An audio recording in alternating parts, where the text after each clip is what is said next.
Like we're the only ones in this world. Like we're the only ones in this world.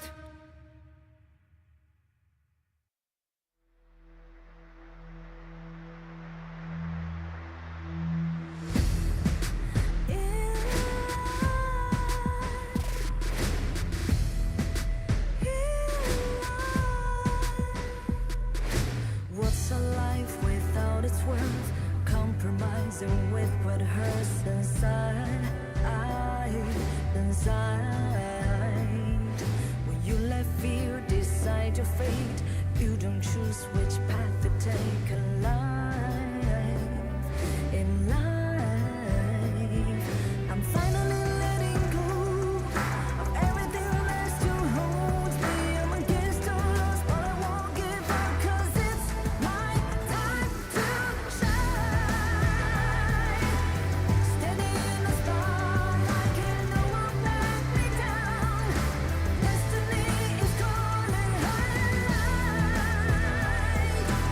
I'm not afraid to fight for everything I love. Victory's on my side.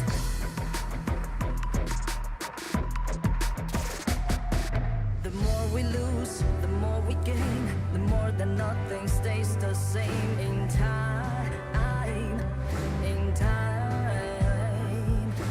Can't love back, but can't forget. What you see is what you get sometimes.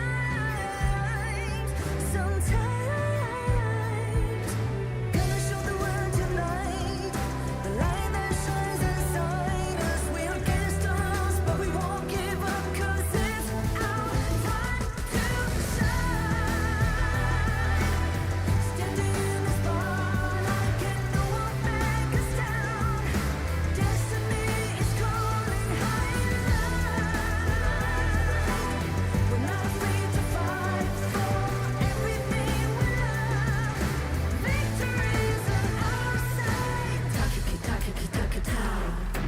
Takiki takiki takitao. Takiki takiki takitao. Takiki takiki takitao.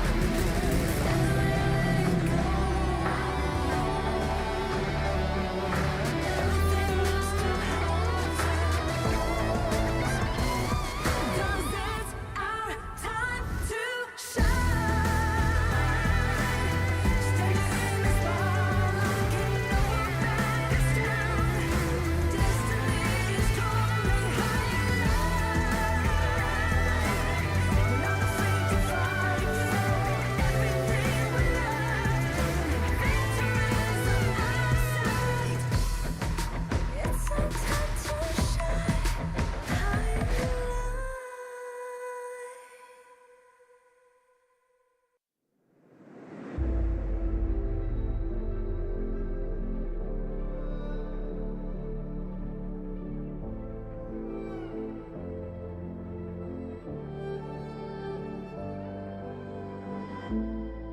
We're no strangers to the fallout.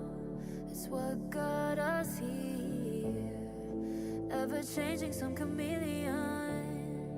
Blood, sweat, and tears. We'll never make it if we fall to everything that brings us down. With a comeback is enough. Blood, sweat, and tears. Fight for what we want. 'Cause it matters the cost. Every day, put in work. Blood, sweat, and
feel it deep flowing through my blood.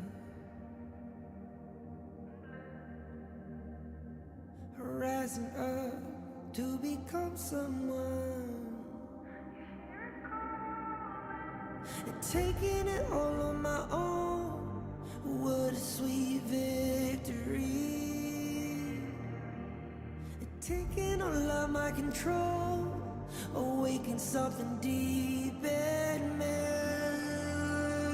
Like flames, feel it burning inside. Take a hold in pursuit of the prize. I've been told ain't no way to survive, keeping all of this fire that's locked up inside. When this is the time, enter the ring. All those mental chemicals doing their thing. I got flashes of battles inside of my dreams. I was made for this moment. At least now it seems like it's time to come face to face with your fear. Been battling reasons for all of the years, and I learned how to fight them with style and grace no one's ever encountered. You say it's amazing, I'ma come out swinging when they open the gate. Go ahead, call passion, I'm calling it rage. I'm taking what's mine like I already own it. Watch but don't blink, going here to the moment. The sky rained down. Here's to the madness that's all around. Go on, tell them who you are, you are, you are. Go on, tell them who you are, you are, you are, you are. Here's to the moment, the sky rained down. Here's to the madness that's all around. Go on, tell them who you are, you are, you are. Go on, tell them who you are, you are, you are, you are. My name is honor, my name is king, my name is champion, my name is strength. Tell them who you are. My name is Pentakill, you think it's strange? My name keep ringing inside of your brain. I hear it every line. Here's to the moment the sky rained down. Here's to the madness that's all around. So tell them who you are, you are, you are. Go and tell them who you are, you are, you are.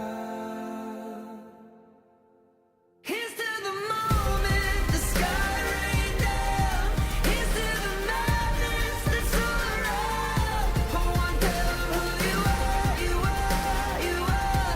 Go and tell them who you are, you are, you are, you are. Here's to the moment the sky rained down. Here's to the madness that's all around. Go and tell them who you are, you are, you are. Go and tell them who you are, you are, you are. Go and tell them who you are, you are, you are.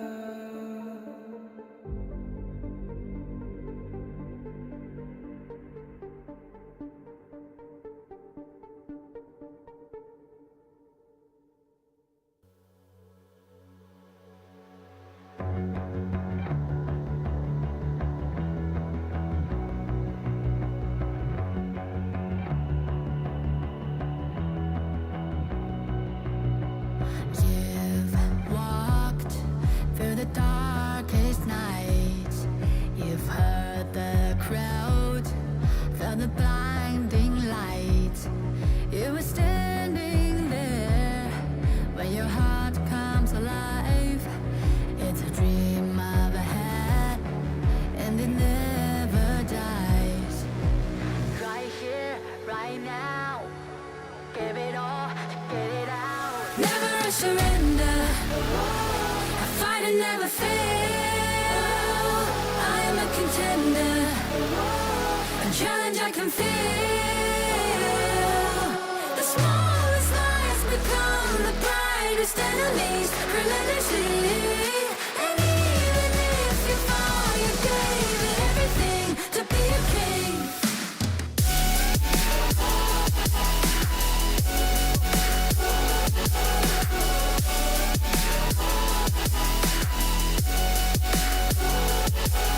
The smallest lies become the brightest enemies. Relentlessly. And even if you fall, you gave it everything to be a king.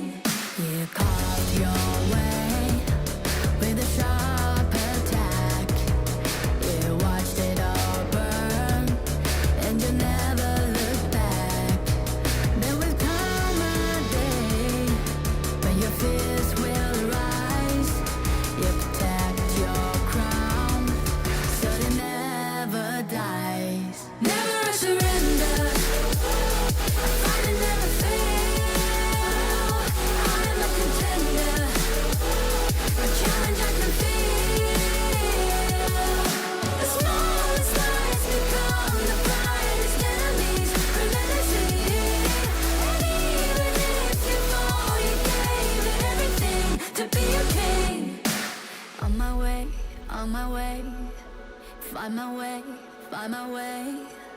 On my way, on my way. Dream my way, dream my way. Never a surrender. I find it never fail. I'm a contender. And challenge I can feel.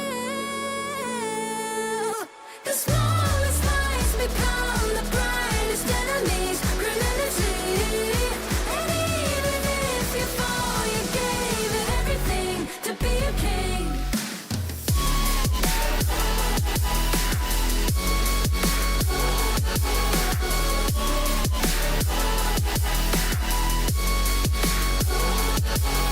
The smallest lies become the brightest enemies. Grenadity.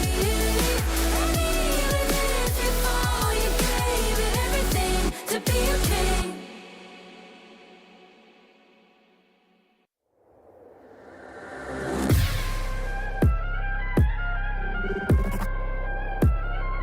Turn it back.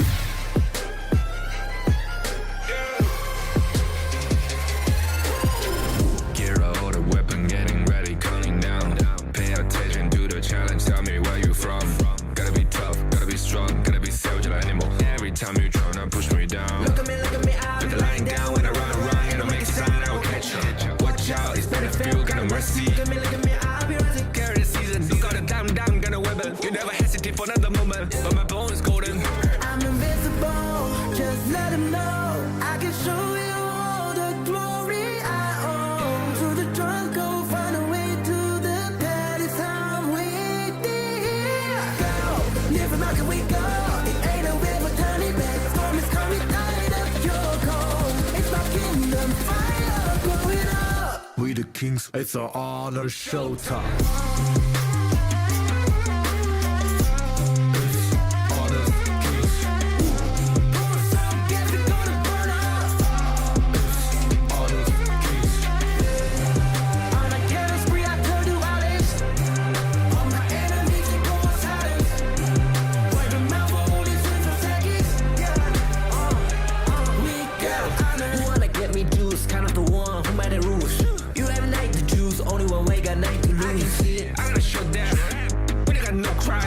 We bound if I miss one, crash in pieces, you can cheat. First blood, double trouble, then I take a pen, I kill.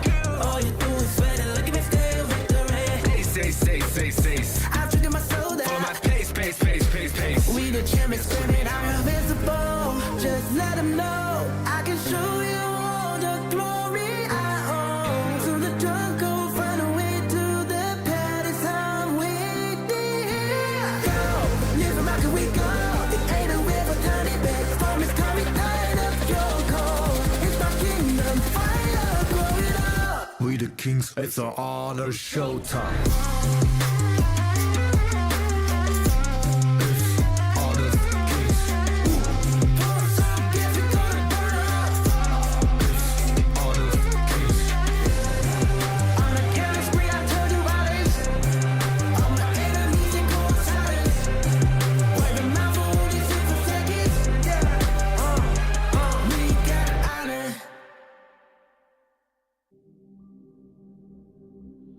In this world,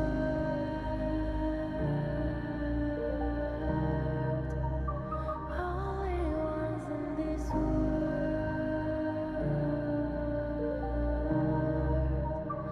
only ones in this call out my name, cut through the sound of the rain. No matter how I feed the flame, you know I feel the darkness and the pain. All of the ways we tried to break free from the night. You know we made it out, we found the light.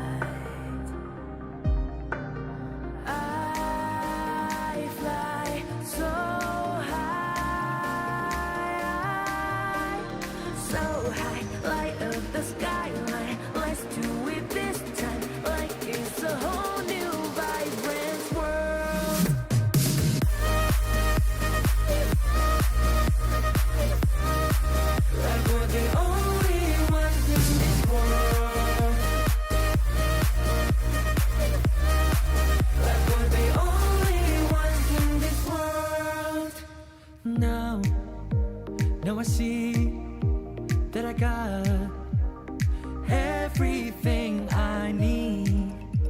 It's alright, I'm on fire, I'm alive, 'cause now I fly so high, so high. Light up the skyline, let's do it this time, like it's a whole new colorful world.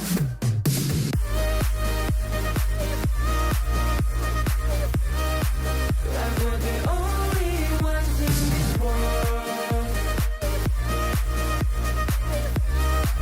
Like we're the only ones in this world. Never thought we'd get this far, burning like the stars. How we get this far, like we're the only ones in this world.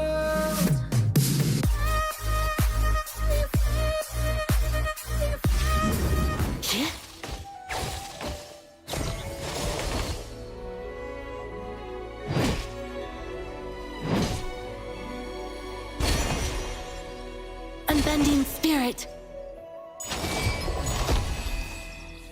Petals amid the snow.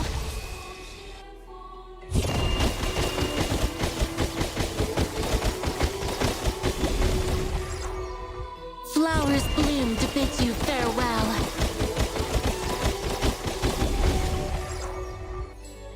For generations, we have not bowed our heads, nor sought the snow's pity. Forging paths and chasing the scent of mountains that lights the journey ahead. Birds sing and flowers bloom as spring arrives. Listen, the call of the cuckoo echoes from the clouds, a sound of old friends returning.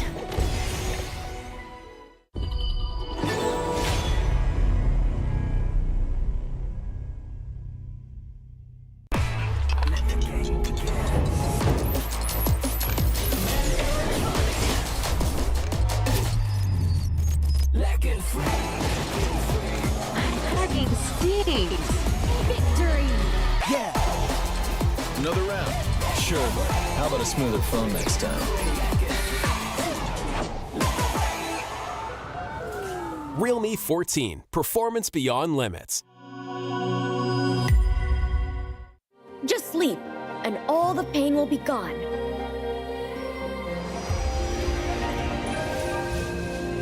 Huh?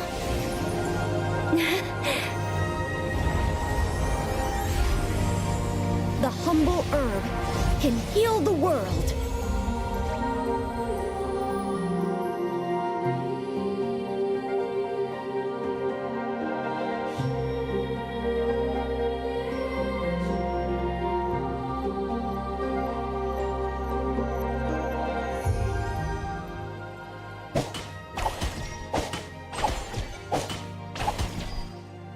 Break!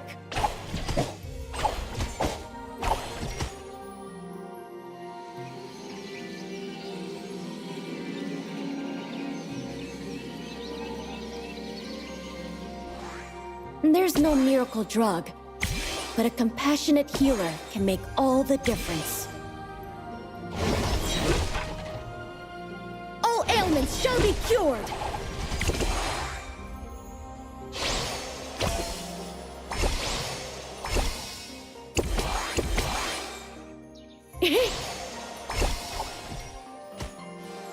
Withered trees come alive in spring!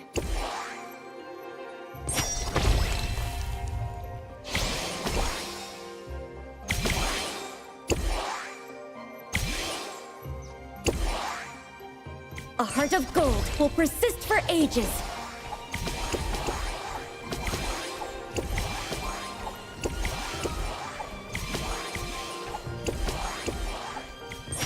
Soak the Artemisia in 2 liters of water, and the juice is extracted. Future generations may add to this formula. Traveling to the ends of the earth, offering miraculous herbs to heal for centuries. All diseases subdued, bringing life anew. I'll succeed after one more try.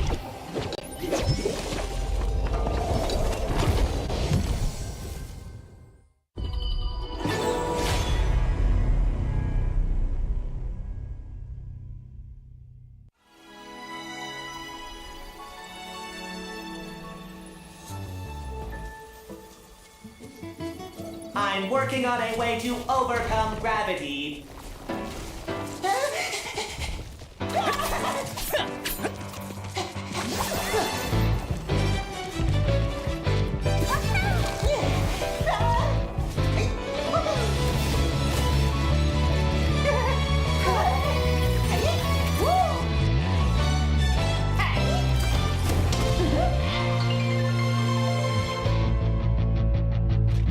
Unyielding soul, an undying will, an ageless heart. That's what it takes.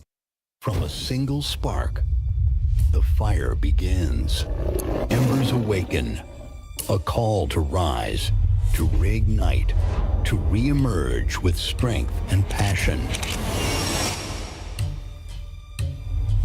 Malaysia's first ever official Honor of Kings League, a symbol of pride, power, and the roar of something unstoppable. A new group rises from the ashes.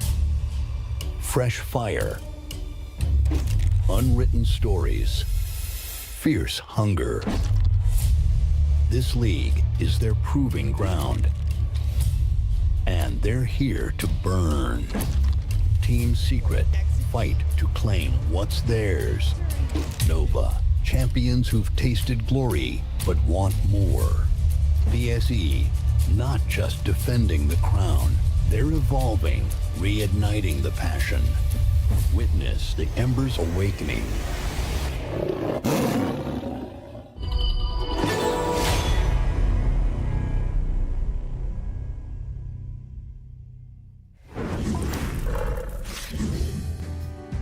Ladies and gentlemen, welcome to the week one. This is going to be the final day here of our week as we bring you the MKL spring season. My name's Contra. Alongside with me is Mustacho AJ, my dear friend. Welcome back. I know you were casting the first day of the opening show. Yep. So how is it like so far?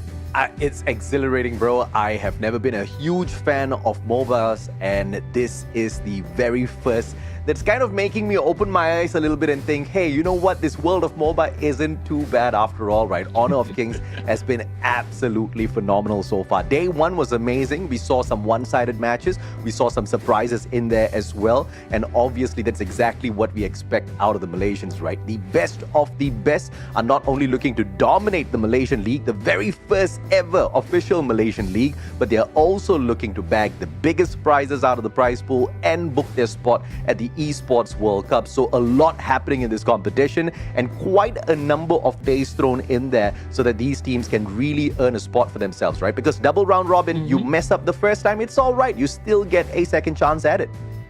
That's right. If you guys have no idea what we're talking about, double round robins and yada yada, well, here's a video for you guys to understand how the MKL will play out.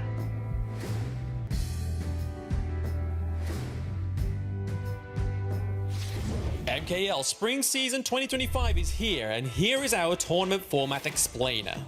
We've already seen Phase 1, which was the qualifiers. Now we're entering into Phase 2, which is the regular season. For the regular season, we have a total of 8 teams, 4 teams for the qualifiers and 4 invited teams. These teams will be playing a double round robin. Each team will face each other twice in a best of 3 format over the course of the regular season. Out of these 8 teams, only the top 6 will advance to the Phase 3, the playoffs. The top 2 teams from the regular season will go straight into the upper bracket of the playoffs. Teams placed 3rd through to 6th of the regular season will have to battle it out at the play-ins in an elimination match of a best of 3 format to proceed into the upper bracket to fight against the 1st and 2nd place teams from the regular season.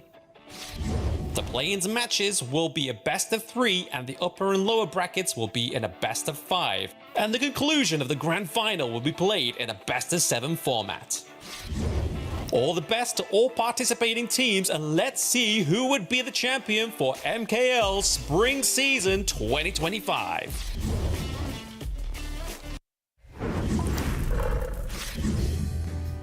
And that is how we roll for the entirety of the season. So it is the very first week, so there's still a long journey ahead for our contenders as well as the challengers that have came in from the qualifying stages. Of course, with names like Seoul Esports, who are the only team who are currently playing in the part-time basis because they got school, they got some work as well, whereas all the other teams here mean serious business where they're already forming, gaming houses. They're playing all together for, either months long or they've came together for the past couple of all these months. But of course, there's plenty to see and it's full of surprises. Just like you, this is going to be my very first season. So I'm super excited to be on board. And just like you said, this league is going to be filled with surprises. So I can't wait to see what's in store. So it's you, me, and Seoul Esports, right? All here for the first time, trying to get the job done well. But unfortunately for Seoul Esports, the journey hasn't been very friendly thus far. Qualifiers-wise, they did manage to beat Silver Team 3-2, but here up against Black Shoe Esports, the expected happened, right? They got smashed in that matchup, but up against Todak, they really could not even pull a single map away. So it's a tad bit unfortunate for Seoul Esports, but like you pointed out, Contra, it's forgivable because they're the only part-time team in the league and they don't even have a single imported player from China, right? So this is a team really trying to break boundaries here. But of course, let's take a look and see what exactly is all of this effort for. Playoffs here, if you succeed at the end of the day, the least amount that you take away in that 5th and 6th spot, $3,300. The top of the spot, though, takes away 11,000 USD. But before we go into the breakdown of all of these placements, let's take a look at the top here. Participation Award. This is the first time I am ever coming across something like this, Contra. Yeah, me too. So what does this mean? Every game that they play, they automatically get to earn $100 but this is split between two teams, so each receives 50, and there's also the victory bonus. If you win a 2-0 of the series, you take home the entire chunk of that 300 home. Meanwhile, if it's gonna be, say, you only get one game out of that best of 3, then you are actually sharing that prize pool, taking home that $100, or you might be the one to take home 200 after a long battle. So everybody gets rewarded with that big hefty sum of 60K on the line. This is taking participation trophy up to the next level, but it makes more sense because it's rewarding you for your efforts, right? Because the victory bonus, I assumed that if you get a 2-1 victory, you still take away 300, but no, this is exactly what the tournament's saying. MKL says if you even get one map victory and you still lose the series overall, you still get a small slice of that victory bonus, which is fantastic. Now, going back to the placements themselves, of course, if you're the champion, by the end of the day, you take home 11,000 US dollars. Second place takes home 8,000. Third place takes home 6,000. And all three of these teams get invited to the Esports World Cup happening later on in July this year. Yeah, and over there, you can see the numbers rise up or multiply by 10 folds, 20 folds. We're not even counting right now because they got to focus on what's ahead of them. Since it's only the regular season, everybody is fighting for that top 6 spot, as explained over on to the video early on. And this is today's matchup. We're going to be starting off with Seoul Esports to take on Team Secret. We're in match 2 with Nova Esports and O2, and we are ending the day with Todak versus ENG Global. Redemption time for Seoul Esports as they take on Team Secret, who's not the best team in the competition thus far, right? Team Secret won up against a Team 2-0 and then unfortunately lost up against ENG Global 0-2. It's a 50-50. Seoul Esports could be the team that upsets them later today. Perhaps so. When we take a look at their journey thus far, Seoul Esports definitely have a little bit of learning curve throughout this journey, where it's just tough luck where you're starting off taking on titans like Blackshirt Esports, and then you have Team Secret, another household name in this Malaysian league. So the journey might actually be a little bit rough, but if we take a look at maybe the latter portions for the members of Seoul Esports, if they can cope with it, if they could just adapt, then perhaps they will be able to overcome. Because even from yesterday's run, Team Secret, they were overwhelmed 0-2. And nobody expected it to be, you know, a straightforward series where AG Global has been able to really hold no punches behind. So perhaps they have something to learn from that series to pull up against Team Secret. Of course, ladies and gentlemen, boys and girls, you are now tuning into the MKL Spring Season 2025, supported by our official tournament partner, Realme Gaming. Pick Realme 14 series. Realme 14 5G features segment best Snapdragon 6 Gen 4 chipset, long-lasting battery, largest VC cooling area, and it empowers players to enjoy 120 frames per second in Honor of Kings, which promises a smooth, high-performance gaming experience. Gaming, pick Realme 14 series. That's right. Thank you so much, Realme, for being on board with us on this journey. And of course, you guys can check out all these latest smartphones coming in from them. I believe that they are not only packing punches over onto everything that you need for Honor of Kings. It's pretty affordable too. So if you need a new phone, that's where you want to look at. Well, of course, jumping back into what we have at hand, this first series, Team Secret, they're also looking for their redemption arc as well, because that matchup of against AG Global may not seem to be perhaps their full strength of what we've seen so far. Of course, credit where credit is due. AG Global, they play a phenomenal draft, coming in with some curveball picks, which nobody really expected. That's going to be slightly off of meta. So perhaps if Seoul Esports, they want to do something similar, like what AG Global has done, they can do so too in this series. Yeah, absolutely, man. And of course, AG Global, not many people were expecting the best from them.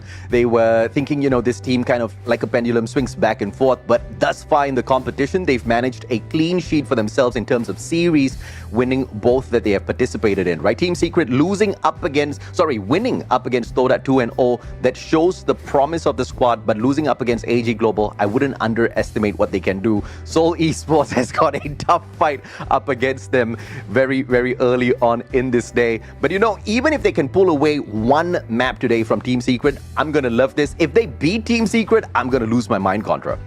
Yeah, that is where we're looking at this David and versus Goliath matchup. And most likely than not, it is going to be one stepping stone after another for them to be able to cope to not only the tempo of play out of Team Secret, but also to overwhelm them. They gotta quickly utilize whatever they've learned, whether it's from the VODs from yesterday or from the first beating that they suffered up against BSE. Then we really want to see whether if that's going to be any sort of refuge that they could actually bring up into this series. But you know, it's a lot of talk on whether or not can they actually cope. But at the very same time, they are the ones winning out through the qualifiers, and there's so many great teams out there. So if we are seeing Seoul Esports on their best day, we might actually see that big upset coming our way. I most definitely agree with you, right? And of course, Seoul Esports up against Team Secret. That's just the first series of the day. We've got 3 back-to-back series in here for you guys today. Nova takes on O2 in series number 2. And of course, Toda up against AG Global for the final series of the day to wrap it up. Toda, of course, in a lot of trouble up against this phenomenal AG Global that's really smashing it up against all of the rest in the competition right now. I am pretty curious as to what's going to happen there in the final series as well, right? Will we be able to see the first upset of AG Global by Toda, who couldn't really even keep up with Team Secret initially on day number 1, Contra? Yeah, Todak definitely seemed a little bit shaky, but hopefully they managed to take that time to be able to change things up. But of course, we jump back into what we have here in our first series. Once again, we're bringing you Seoul Esports versus Team Secret. Now, some of the star players that we're looking at coming in from the side of Seoul, we're definitely going to be looking at their jungle, Gui, as well as JK, to be able to find that impact. But at the very same time, you got all the superstars from Team Secret. Who are we looking at, man? Oh yeah, I mean, Team Secret, you've got Gushing and Nuono hopping on in, replacing Tian X as well as Yuhan, right? So great roster change coming through for the squad, and they have been phenomenal ever since. You've got Sun, Gushing, Swan, Nuono, as well as Shisan in this phenomenal lineup for Team Secret. That's right, and just looking at some of the matches that they played out yesterday, surely they are taking their time to adjust to this brand new roster as well. But Gusing has definitely made his impact here in the league on this very first week itself, where a lot of questions were on him. Can he keep up with some of the X members like 10X or so, that everyone's going to be missing some of all these notable names? But hey, he fits perfectly like a glove. I tell you that. Well, maybe if there's anything Team Secret has to take away from the series that they lost against AG Global, there's just a certain micro management that they really have to do somewhere around their mid game as well as late game. What are some of the pain points from that matchup against AG Global? Because we last saw them really struggling to defend certain areas, and maybe they were funneling too much of their attention span onto a significant objective. So perhaps that's where, Seoul Esports have noticed this, and perhaps we'll be able to capitalize. We'll definitely want to have a look at that. But when it comes down to the draft, I think we're going to be seeing a very standard meta that's being set already. A lot of tanks in the jungle, whether if you want to also supplement that with a tank support as well, it is super viable right now. Yeah, absolutely. And of course, looking forward to see exactly what Team Secret can do here as well, right? Because they're trying to break their own curse thus far in their run in Honor of Kings. The second place curse, unfortunately, does not want to let them go. The Honor of Kings Invitational Season 2, they pulled up the runner-up spot. The Honor of Kings Championship, on the other hand, they only managed to walk away with the third spot. And in the recent qualifiers, 5th, 6th spot, this doesn't seem like Team Secret. What do you think happened to the team during the qualifiers, Contra? Well, I guess like over on the span of those qualifying stages, back in the days where, of course, the lineups may seem a little bit different, and it really was a tough battle where it became super close, where I remember the series to be pretty much down to the wire. But at the very same time, Team Secret had a lot of changes when it comes down to the management and coaching staff and stuff like that. So perhaps, it takes a lot of adjustments, and it didn't really seem to favor the members of Team Secret back then. But now, looking into this season, I think that they've finally solidified themselves. They are showing very promising signs, despite, having a little bit of a tough start, because they are actually taking on some of the biggest teams in this very first week. Oh, yeah. It's not going to get any easier, I tell you that, for the course of the rest of the pack. But if there's anything, they need to find a 2-0 win, and perhaps this is where they're not holding anything back. Like, Seoul Esports, you guys may be newcomers. We might show you how it's done. They're definitely showing me how it's done. I'm a total newbie to Honor of Kings, to MOBAs in general. Not new to shoutcasting, though. The journey has been pretty interesting because, when I was given this opportunity to be a shoutcaster for Honor of Kings, obviously I jump onto the game and I'm trying to dominate this game as best as I can with my Hou-Yi. And initially they let me win a lot of games until the real matches kicked in, and I really learned my lesson, right? But then coming on to shoutcast some of these great matches, I realized that, as a beginner, you kind of play the basics of the game, and then these pros just show you a whole other world in terms of their drafts, in terms of their gameplay. They're working magic out that I never knew existed in the game, Contra. This is just a whole other level, right? I hope I can keep up with the action by the end of the day.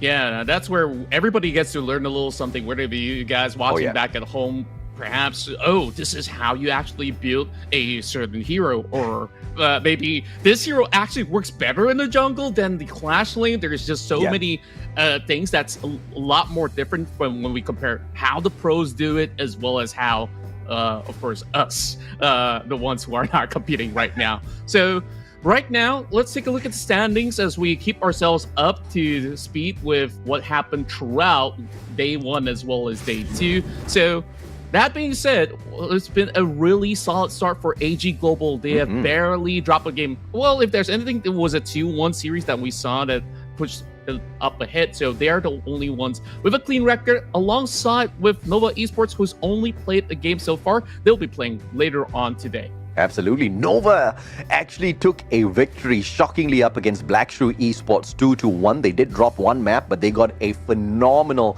victory over one of our ex-champions here, right? So that's crazy. Black Shrew Esports, because of that loss, comes in the 3rd spot for a 1-1 scoreline thus far, winning a total of 3 maps and losing 2. DTE Gaming up in 4th. And of course, on the right-hand side of your leaderboard, you can see Team Secret, Todak, O2 Esports, as well as Seoul Esports. Now, Seoul Esports taking taking on a team that is pretty solid. Once again, Team Secret with a phenomenal victory over Todak, and obviously taking a loss that we kind of expected to come their way as well, right? Team Secret going up against AG Global. After what we saw on day number 1, we already knew AG Global was fit to perhaps fight for that number 1 spot by the end of this league. Yeah, the bell curve definitely is looking pretty rough, where they just need to learn super quickly. So Seoul Esports still desperate to secure those points. Remember this, only the top 6 makes it to the playoffs, so even O2 Esports is on the borderline. I mean, you can cut them some slack, right? This is just week 1 overall, where maybe by the time that they once again meet up with the teams that they face off here in the first portion of the round robin, then perhaps they have some different way to approach some of these matchups. But for now, at the very least, we're looking at such a stacked roster of teams across the MKL that I would say that if you were to put some of these names up there onto the global stage, they would still have some major impact, and that's kind of like how things roll around here in the MKL, where you just really have to be on the ball every single step of the way. Yeah, absolutely right. And of course, looking forward to that AG Global match later on. But when we focus back into Team Secret as well as Seoul Esports, it's all going to go down to the drafts. You pointed this out already, Contra. We've seen a little bit of off-meta play, which seems to have given, some extra advantages, some unexpected advantages to teams out there. Perhaps Seoul Esports can try something different. Alternatively, of course, for a team that's struggling, they might just want to stick to their plain old strategy of using what comes very naturally to them in terms of finding those victories out there, right? I'm pretty sure they do not have enough weapons in their arsenal, as opposed to a team like Team Secret, who's already proven to really, really know how to find their way out there on the battlefield. Yeah, overall, Team Secret, they are still looking super solid in terms of how they've approached those drafts, and at the very same time, execution. It can be refined. On a good day, you would definitely see Team Secret to be really controlling the map. It's going to be a very strong chill code once they actually get that snowball rolling from that early game. So if there's anything to take here, Seoul Esports, they cannot afford to play too passively. And at the very same time, you can't overaggress. We've seen teams trying to overaggress, and they get absolutely punished for it. So hopefully Seoul Esports, they will be able to see if they could just manage, the first couple of minutes just fine. Yeah, absolutely right. And I think you hit the nail on the head here. Seoul Esports really needs to look to how to play the map to its finest. It's the major objectives on the map that they really need to try to secure, right? Obviously, overextending into your opponent's camp and trying to steal away their buffs early game might not really be the tactic we look for Seoul Esports to pull off, but you never know. They might just shock the world and try something very cheeky early game. If they actually get away with it, I'll be pretty excited, but I don't know if you want to poke the hornet's nest all that too much just yet. When we go later on into the game, when the Tyrant shows up, when the Shadow Tyrant shows up, these are all big objectives that you're looking for Seoul Esports to pick up, because based on just pure fights thus far, they haven't really managed to mechanically outmaneuver their opponents thus far. They need all the buffs they can afford to get out there. True enough, and of course, all eyes are on Gui if he's going to be able to keep up to speed with, the added new member of Team Secret inside of the jungle, where so far it's been looking really promising on his micro mechanics as well. I believe that he's got plenty of heroes that he's yet to show us so far, but sticking to what's currently in the meta phase, we've already seen a lot of variety being played by Gosing, and it's been looking really promising so far. It's just that when we come down to execution wise, I want to see a cleaner Team Secret. Like, is this going to be the series where they're going to be absolutely looking for a stop, which is very highly likely, right? In the matter of sense. Not to say that we're downplaying on what esports can actually bring to the table, but statistically, Team Secret, they've always been amongst the very best out there, being top 3 for how many seasons already, and we've seen them perform globally at the very same time. So we know that there is a huge potential that they have not harnessed yet. Yeah, absolutely. I wonder if or not we get to see the likes of Arlie, Dharma out there without being banned today, because, you know, they have Highly been likely. yeah, phenomenal out there in the gorge, right? Each and every single match where we've seen them participate. I mean, regardless of which player is behind these heroes have been able to absolutely sweep the gorge thus far in terms of their impact. And, you know, it could just be a day where both Team Secret and Seoul Esports says, you know what, we're not going to take all of the OP characters out of the game just yet. Let's have a little bit of fun. Maybe that's something that we can expect, Contra. True enough. And at the very same time, when we look into drafting phases, are you really going to show all your cards so early into the competition, right? Like, I feel Team Secret, they will try to perhaps stick to whatever's currently in the meta right now than to actually show some kind of wild card. I don't know, Sima Yi in the jungle or something like that. I would love to actually see that, because we have missed out on maybe a lot of assassins to be brought to the table. Maybe one day we might be able to get it. And Seoul Esports, I say throw everything at them. If they could find anything at all, if it really requires them to, you know, go for something really off the wall, then by all means do that. Like you did mention, you know, what kind of heroes we can expect. My Shiranu has been played by Seoul Esports, but maybe not really finding the footing just yet, where we've seen certain answers coming from the rest of the teams.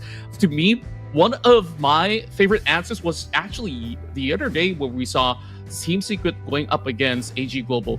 When they go up with Mai versus the mid laner, they thought of all these potential heroes. What could they actually play to really hold this Mai on lane? Hano. Because once he actually goes for the rewind, you're just going to heal back up to 100%. So that is already one answer into dealing with the Mai Shiranui, and of course multiple crowd control at the very same time. And if we look into all the other picks as well on the support role, I think, like, of all the supports we have not seen thus far, maybe Adachiao, because, you know, she's fallen off the list for a little bit. We now see a lot more plays coming in from Sakir, whether it's a Dia or even more tanks. If you want to even throw in the Lenpo or Zhang Fei, right now at this rate, Zhang Fei has seen some of the biggest moments in the matches, and there's no surprise why Zhang Fei is currently the top pick for either parties. So that will be a very hotly contested pick. Yeah, no doubt at all, right? I mean, Zhang Fei has been truly instrumental in terms of really roaming around the battlefield, regardless of anybody that goes in for the pick, right? He's always delivering the hot shots out there. We've seen how effective he has been in here. Will not be surprised if it's one of the initial bans that we see coming through from either Team Secret or Seoul Esports. Now, we are still waiting for the players to hop on in here for the bans and picks thus far. It seems like Team Seoul, statistically, based on paper, they are to lose this game, right? They are the underdogs. They are the ones who are being tortured by all of the other teams. But Team Secret is not at their very best just yet. If they don't get past Team Secret today, do they still have any hope in the league, Contra, in your opinion? Well, there definitely will be a hope somewhere in between. I just hope that it does not break their spirit, because it's only week 1. This is way too soon to lose all kind of hope. But you know what? I'm hoping to see the draft, and it's coming up right now on our screens. Seoul Esports, they start on the blue side. They'll start the bans, and what exactly do they want to focus on? They will go ahead to eliminate more of these pool coming into this portal. That's going to be a Dachiao taken off the list very early on. Yeah, absolutely. And of course, yeah, it seems like obviously Mai is going to be removed from the list as well. We were just talking about her, and obviously if you want to use Mai, your mechanical skills needs to be top notch, right? I've tried comboing her, skills with the flash. My fingers don't move that fast, but I've seen it on YouTube, and I've been trying. But obviously Team Secret wants no part of dealing with that Mai out there because of the reach of her skills. So that's a very smart ban coming on through. Sure enough, the Kacho sent an absolutely annoying spell where you just burst somebody or poke somebody out very low. Arlie is no surprise. I mean, we take a look at how many of all these teams to abuse the kit of Arlie, and it's just so tough to go up against her where you could just block projectiles, and at the very same time, Diada has definitely made very huge impact into plays and can actually match up with plenty of all the marksmen on the table. So Team Secret, a very solid opener without telling all too much. And Seoul Esports, they waste no time. They secure themselves the Dharma. Yeah, absolutely, man. And of course, Dedia, with her capability to really quickly reposition on the Gorge as well, proves to be pretty irritating to deal with at times. And we talked about this Dharma, we talked about how much of impact he brings. We talked about also his capability to get multiple kills all at one go, depending on the timing of his utilities use. So this one seems to be a very dangerous pick coming through from Frost. What I really do love to see coming from Team Secret is they're flexing the muscles a little bit. Mayeen to be brought up to match up to the Clash lane, where ideally when we link it into this current 1 versus 1 up over on the Clash lanes, it's pretty much a skill matchup where if that Dharma is going to get a little bit more of that priority, Mayeen just need to hold back until she gets herself into level 4, get that multiple combos with the whatevers, whichever is going to be 1-1, 1-2, on how this Mayeen could look for a major pickoff. It's going to be very vital. While we move into the second phase, where we're looking at a Dunban, a Gudo, where we're singling out plenty of these jungle options. So I really wonder, are they going to eventually look for maybe an Argon brand, which we've seen a whole lot for? Yeah, I mean, obviously the Ogren being banned will make the most amount of sense, right? And the picks, the Unway, Fade, we've also seen Dun come in here and make a huge difference for a lot of these teams thus far, but that's not going to be the case. Very interesting bans coming through from Team Secret Contra.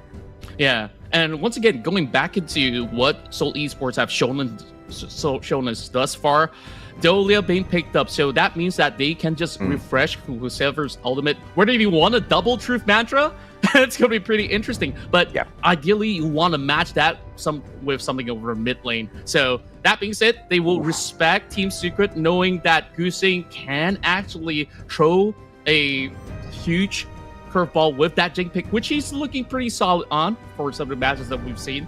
And I'm thinking this Dolia could be paired with something like a Yi Sing, so that you can get that double board rolling on our screen. Yeah, the Ogren is here as well. A crazy good opportunity to jump behind the enemy's backline and torture them with a second skill, right? The ultimate to summon spirits as well to help him out in when he's in a pickle. Should be able to get Team Secret out of a mess. We're looking at that Blood Rage, a great item for Sun to pick up later on in the game. Let's see if that one kind of gets dragged in. The Menki gets pulled in by Junyong as well on the side of Seoul Esports. We've seen Menki be super effective on the battlefield thus far, constantly just absorbing so much of those hits and being the superstar out there. Talk to me a little bit about him. Well, when we take a look at all these kind of draft that they actually bring to the table, I mean, when we have so many of all these power options coming in from Team Secret, they will have very strong scalability from that early game heading into the mid game. And when Seoul Esports, they come to play, they are looking for those big AoE setups, right? You got the Blazing Brilliance coming from this Angela, and once it runs out, boom, we're gonna go in for another Blazing Brilliance, and then you have this Menki to also open up the fight at the very same time. So once they actually get the right angles, it's really down to Frost on whether or not can he actually find a strong opening to jump over the back line to assassinate this Lady Sun. So a lot of things to consider, and I think that Nuwa here as the final pick for Team Secret kind of wraps things up a little bit. You want to go in for those slow pokes, making sure that you clear the lane very quickly, and eventually just slowly look for those angles where you could just annihilate the opposition. So that being said, when we take a look into the drafts, which one are you actually favoring so far? All right, baby, it's time for game 1 of the day. Seoul Esports up against Team Secret. You ask me who I favor contra. I swear to hell, I don't know, bro. I just hope Seoul Esports can pull one back in here today and make us all excited to watch more of their matches, because goodness knows they need a win. They absolutely do, as we actually kick things off with a triple man setup coming in from Team Secret so early on, making sure that they clear off the wave, and immediately Team Secret is looking for that invade, already working on the boards as they steal just a couple of all these goal away from the pockets of Seoul Esports, and now looking for potential back on JK. Yep, Junyoung is right there behind him. They hop on in for the backup. Frost go way too low up against Swan. Swan will go ahead to clear out those minion waves. And Frost has to go in here for a reset. There's a potential that he doesn't have to deal with much here as yet another minion wave comes on along. Frost knows that risk and chooses to stay behind. Yeah, take a look at the Clash lane as well. This Malaysia has got a major priority over onto the course of the Clash lane. Not only securing the River Sprite, but bringing Frost this low. One full combo coming from Xuan in the right moment could actually take out this Dharma since he's already popped the flash so early on. Team Secret looking for a mighty gank down here on that mid lane. But we're about to have a team fight on our hands, baby. Here comes Gui as well. Gusing tries to pull him back, and he will get exactly what he wants. That hook is on, but Gusing just walks away from that as if nothing happened. Junyoung and JK up against Duonwo. Sun hops on in as well to say hello, absorbs some of those hits, and it looks like that knockback is going to put him at bay as Team Secret drops back down, not wanting to over-aggress. Yeah, very lovely jungle coming in from Seoul Esports, where they've been able to once again match up to the tempo of both Sun as well as Nodomi, while almost getting the catch. Yeah, it seems like this will be an opportunity for Ricky to do something here, and JK still needs to deal with this double team up against him here at the bot lane, and it seems like help is on the way. Yeah, it's going to take a while for now, where at this current moment, I think that it's a very steady start, but we're already looking at a 1,000 over goal lead for the side of Team Secret, or just around that margin.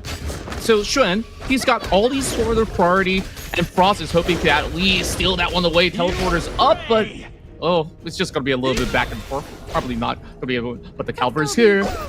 Calvary's here indeed. Swan manages to get away. The hook is just not there. Almost snuffed out. No, down at the bottom. And it looks like JK stays alive long enough. The 3v1 will not be able to drag him out of his tower's defenses. Very smartly played by JK. That's the thing about going up against a Maia. You should always expect her to be having a little bit more of that mobility. Meanwhile, fight going on.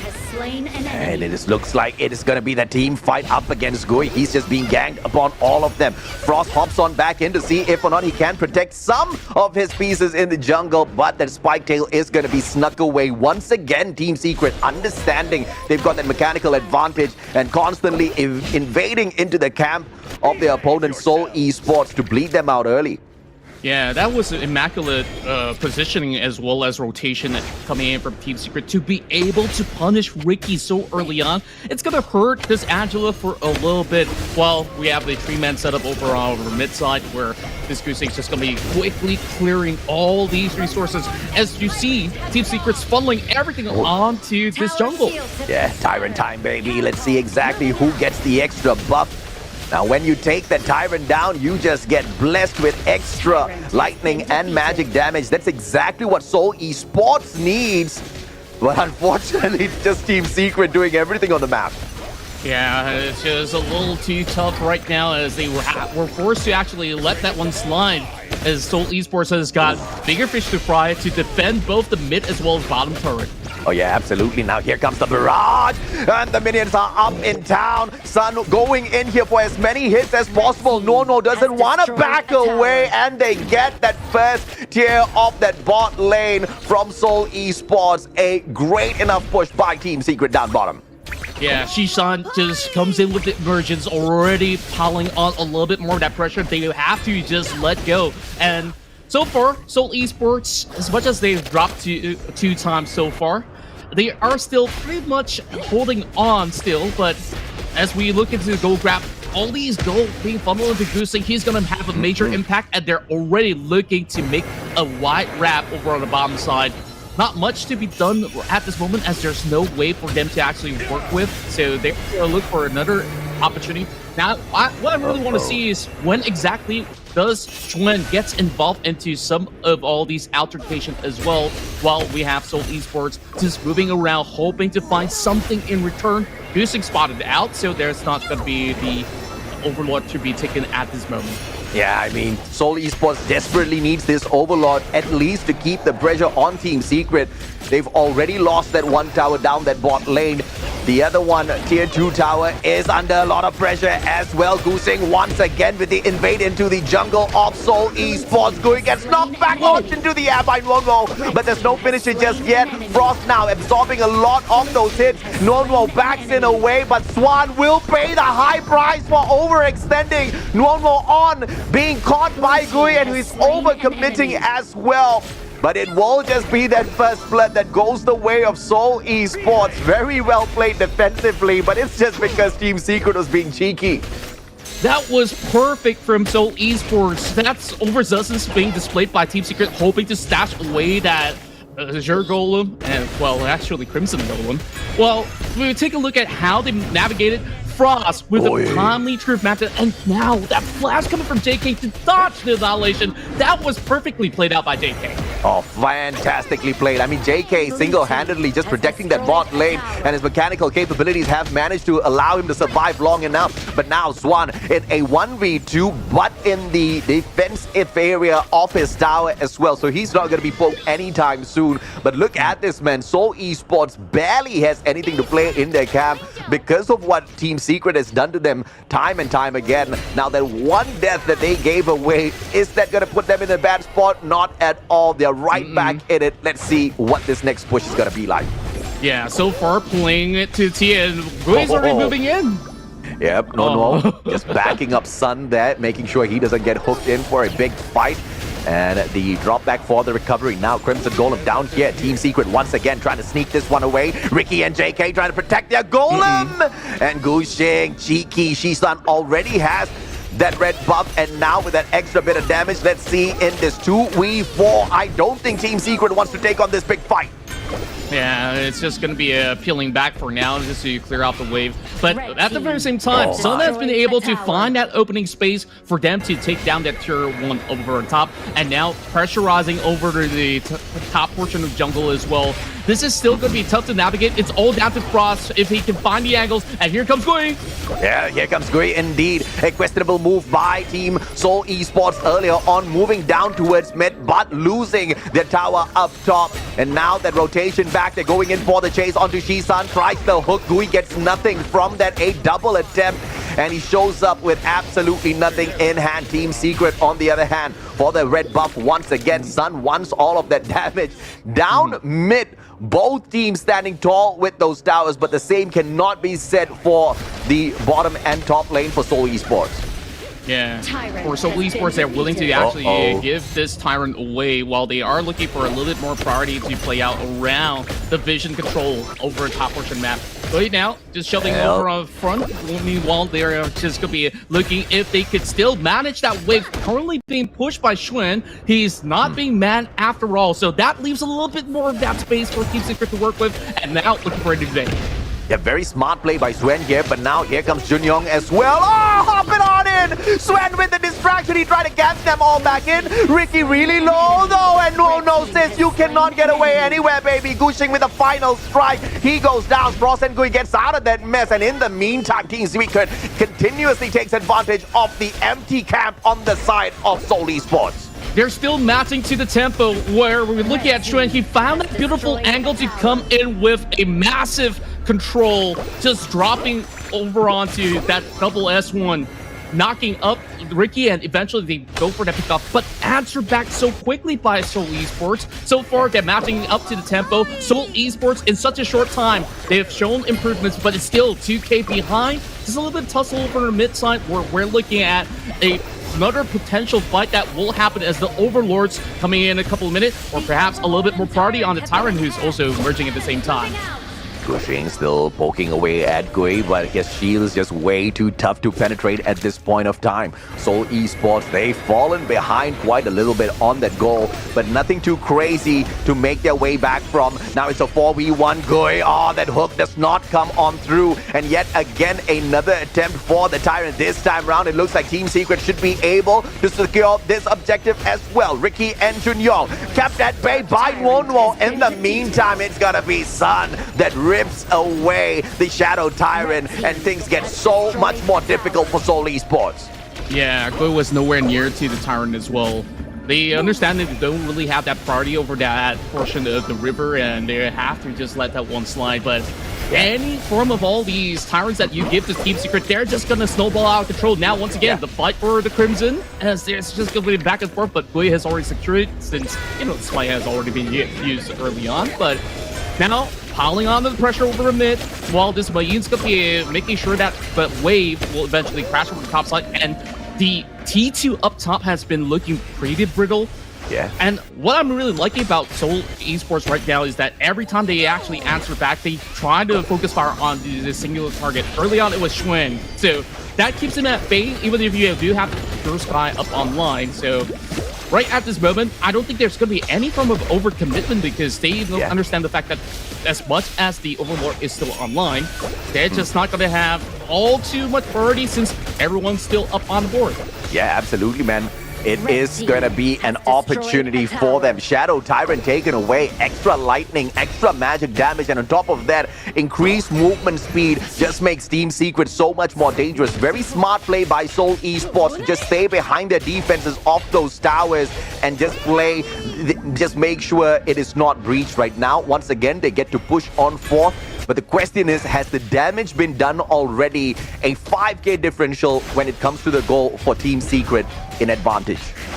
I don't think it's too heavy at this moment where one good team fight could still set them back up to pace. But with the Overlord, Shadow Overlord as well, this is going to pile on even more pressure where if that pressure actually cracks them, it's going to be real tough. Shen just poking and prodding, not too heavy, but no, he's looking for that unbridled smash right now. Yeah, here comes the Shadow Vanguard as well on that top lane. How will Seoul Esports deal with this pressure? And now, when that comes on through, you know it's just gonna make Team Secret ever so much more powerful as they shut down the tier 2 tower on that mid lane as well. Beautiful setup up top with that Shadow Vanguard, and now as they push on forth, they have to make sure they don't drop the ball. A too early push will put them in an unpredictable situation. True enough, and what the rest of Seoul Esports have to really rely on is on JK right now. He's already hitting the late game mark as they're hoping to take out this Vanguard, and that pressure might actually take out the inhibitor turret, and there's still more of these Vanguards moving in the way.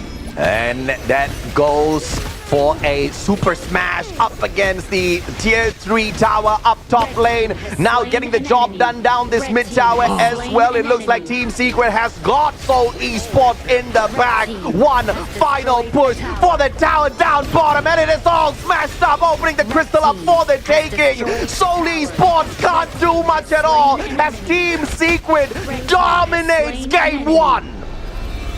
Perfection at its finest. Team Secret just showing no remorse whatsoever, despite it not being the cleanest. Seoul Esports have massively improved on how they try to answer back, but what really broke the camel's back on that very final portion of the defense of Seoul Esports was that huge annihilation that does find those two members, and with that deficit, they don't really have enough manpower to actually clear off the waves. I mean, we talked about this contra. Seoul Esports needed all of the big objectives on the map. They found no big objectives for themselves, right? I mean, even their small objectives, the Crimson Golem kept getting stolen time and time again. Yeah, there were a couple of times where they got that final hit in, but it just wasn't enough. You're talking about the Tyrants, you're talking about the Shadow Tyrant, you're talking about the Shadow Overlord. That up against Team Secret was already a heavy task for Seoul Esports, but with those major buffs, it just made Team Secret uncontrollable. And you just saw the perfection from them. They made this one look way too easy. Unfortunately for Seoul Esports, what they brought in that first game was not enough to tickle Team Secret. Yeah, overall, when we look at Seoul Esports, I mean, I'm not just trying to, soften the blow a little bit. There definitely is a little bit more of that improvement being displayed where they, of course, they were forced to play a little bit more defensively in most of all these portion of the early game to mid game. When they answered back to all these invades, I think once they got that lead, once it actually matches up, they managed to, at one point, go in almost even on that goal, but eventually they didn't aggress further from that point. They gave a little too much respect to Gusing, and just like that, he just takes over. And so far, when we take a look at the performance of Team Secret members, everyone's working pretty much at 100%, but no so far, clean game, and he's pretty much involved in all of the fights as well on this Zhangfei. Oh yeah, absolutely right. I mean, 8 assists in total. This Zhangfei, as expected, was very irritating to deal with on the battlefield. But look at this, man. The goal difference between Frost as well as Swan. A total of 3,000 goal. Obviously up there on that clash lane. It is going to be making a big difference. This Dharma did not serve it up hot this time, unfortunately. Yeah, it's pretty rough, and I would still say Frost definitely have shown up decently, especially on that fight on the first invade. He's the one who managed to go into obliterate their backline, just jump on board to just execute the truth mantra. But at the very same time, we want to see more Frost on the table, which he wasn't exactly too present because he has to be dealing with waves after waves over on the side lanes. Meanwhile, take a look at the damage coming from Sisan. I mean, he's just perfectly playing out this Nuwa. Yeah, I mean, you know, the Nova with the range on those shots, especially when you mechanically pull it off at the perfect time, those teleports could be deadly. But Gui as well, on the side of Seoul Esports, really picking up the slack for the rest of his team members. And I mean, we saw he was that walking tank, absorbing all of the damage, but on top of that, also dishing out quite a bit on behalf of Seoul Esports. Just unfortunate that he couldn't really allow the rest of his team members to help him snowball in that matchup. Yeah, I absolutely do agree. Like, I felt like perhaps there's just not too much that can be followed up because we were playing on the Dolia instead of the engaged support at the very same time. So it was very heavily reliant on Frost. So when we take a look at the growth graph at a certain margin of the 5-minute mark, that's where that invasion happened. And Team Secret, they got held back. But I was expecting Seoul Esports to once again reaggress and just take back that tempo that they lost. But it didn't seem like it was the case. They were dancing around that mid lane where they allowed the rest of Team Secret to still funnel all these resources, especially on the amount of Tyrants that they've secured. Team Secret, when you give them all of that, they are happily going to be walking away with that lead. Yeah, absolutely, man. And of course, a total of 9 towers smashed by Team Secret. They did not leave any cookie crumbs for anybody else. They swept it. And overall, once again, double Tyrants, the Shadow Tyrant, as well as the Shadow Overlord, all claimed by Team Secret to turn a small win into a bigger one and then continuously bash their opponents in game number 1. But the good news is it's a best of 3. But the MVP for game number 1, none other than Shisan. 1 elimination, a total of 5 assists, 38% of the damage dished out by this Nuwa. Holy, how do you even do that, Contra? You know, what's really impressive is that there's barely any damage taken. That's just 4% from Shisan. And you saw he was playing aggressively with the emergence, TPing down bottom side, and the moment that the rest of Seoul Esports were seeing that TP channel, they are running, tilling off of that situation because they need to respect Shisan. And so far, we saw that final fight where he drops the Annihilation. It clips onto the 2 targets that were low enough, and that's how they actually open up the entirety of the base of Seoul Esports. When you are dishing the most amount of damage out there and taking the least amount of damage, yeah, you're kind of walking around like the God of Honor of Kings out there in the Gods. This is insanity at this point of time as to how this man pulled it off. But you know, when those picks are right, when you've got the right amount of mechanical skills in there, and your Shisan, the way you keep the distance between yourself and your opponents, it's just going to be a game changer. But these are the highlights, Contra, as to how they picked up that phenomenal victory. Yeah, so far, Team Secret understood what their objectives are. You want to put Ricky behind. You want to put Frost behind as well. And then the rest of the targets will be pretty much a piece of cake after that. And Ricky has been picked off a couple of times, which is where it is tough. When you want to get that double Blazing Brilliance, we don't really get to see that coming out from the Dolia or even the Angela at all. So very, very unfortunate. If there's going to be any switch up, I think that, you know, Jungle looks fine with the Mankey, but they won't be able to play Mankey this time around. So I wonder what exactly will be the take, because they've exhausted that Dolia pick. There's just so many combos you can work with. I kind of wish that perhaps in the draft, in form of ideation, Angela, surely she's really strong in the form of damage and has a stun to come alongside with her kit, but she's highly mobile. You need somebody that could always give a little bit more control. I would ideally like to see Seoul Esports, if they want to come up with something similar again, bring up that E-Sync. I mean, it is going to give you a little bit more in what it offers on those team fights, and perhaps that's where, when we take a look at what went on, so Esports, whenever they try to answer back, they only find like maybe one pick or even two pick at best. You want that big collapse when you are looking for a 5v5 composition. That AoE setup, we don't really get to see the full picture for most of it. Yeah, I think, if Seoul Esports manages to bring this E-Sync in for the play, then perhaps they can manage to catch off more of these Team Secret players, right? I mean, the ability to launch them up into the air and then imprison them just long enough to get the job done, because we saw mechanically it was just so tough to catch the Team Secret players. They were invading the camp of Seoul Esports time and time again, and they were walking out without a scratch on their backs. This is something that should not be allowed to happen once again in Game 2. Of course, if this is a repeat, then it's going to be an easy 2-0 for Team Secret. It looks like Seoul Esports hasn't been able to push their buttons just yet, but I really like what they did with that Mankey earlier. Unfortunately, bro, it's global bans. You are not going to be able to pick them again, so I'm actually a little worried for Seoul Esports for this next game.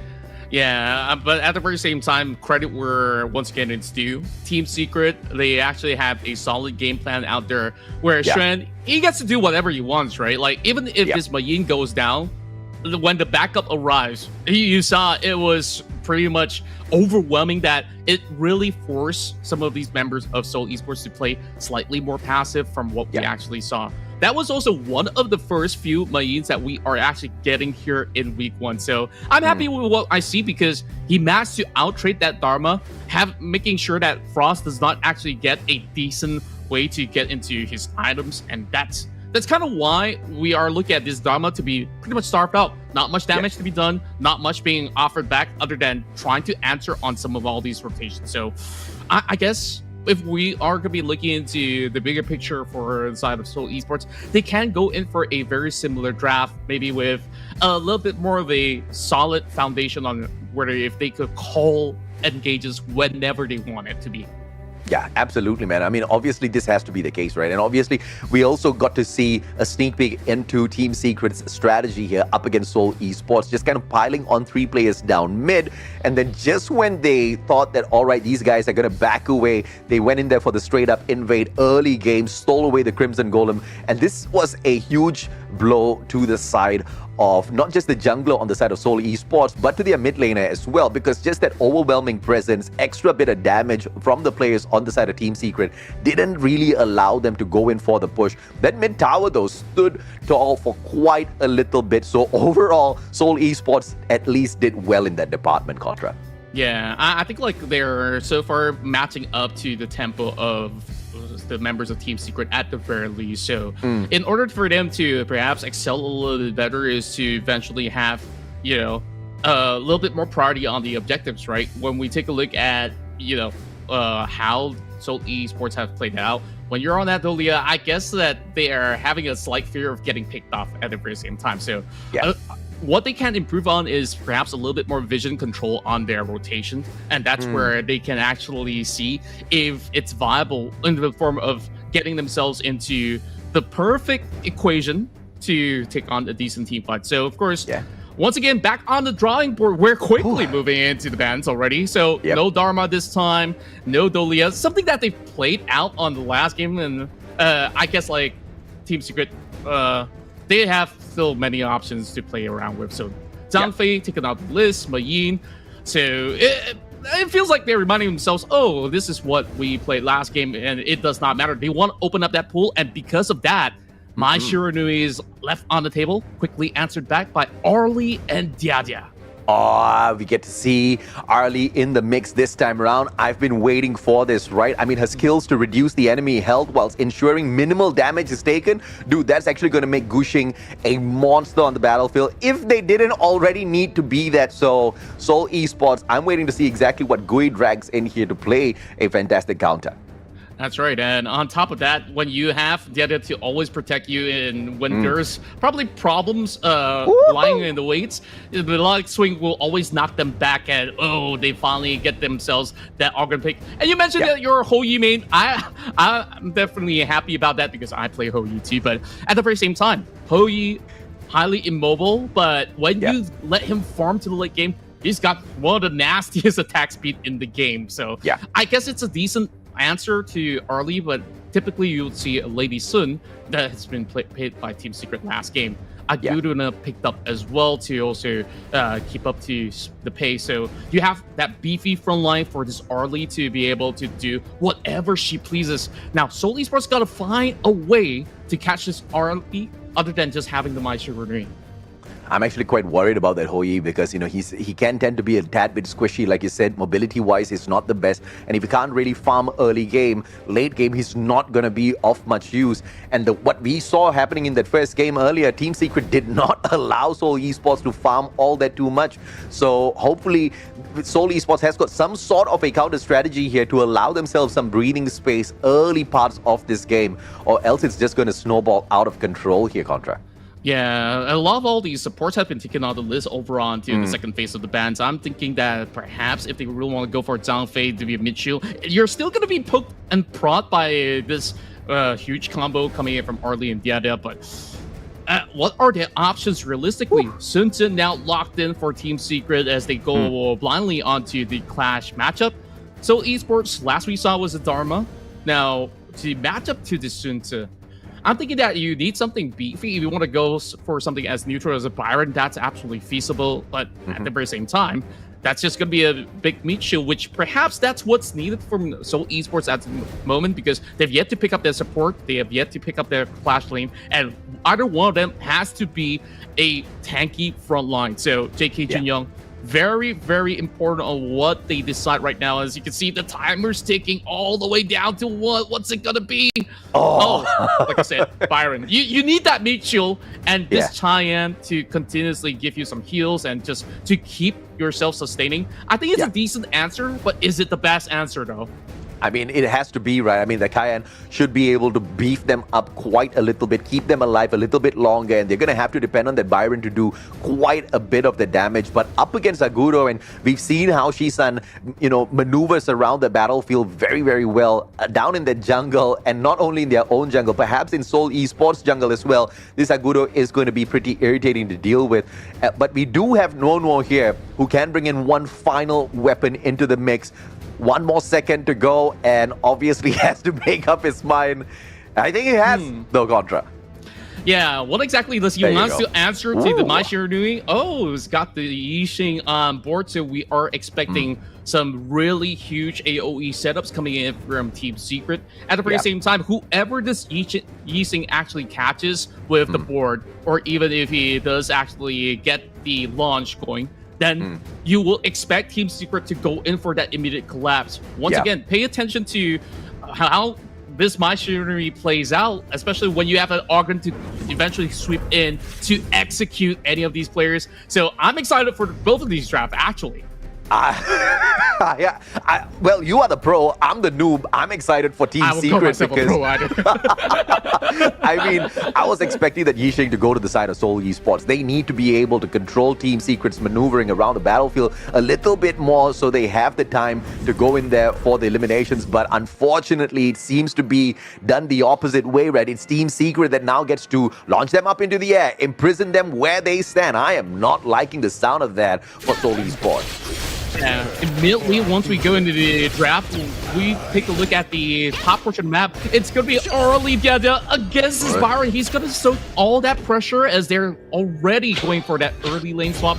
So he's just got a hold still, and Frost, he's being bullied right now. Oh my lord, Frost just cheekily being chased here. And obviously, they're going to go back in here for the gang potentially down the mid lane. Ricky trying to stop them in a 1v3. Nah, bro. You do not go in for that one. Ricky realizes the impending doom, instantly disengages, and chooses to tease Shisan down mid lane once again. Yeah, just like that. This is just going to be Sun having a field day out. I mean, he managed to even take away the Beast Camp at the same time.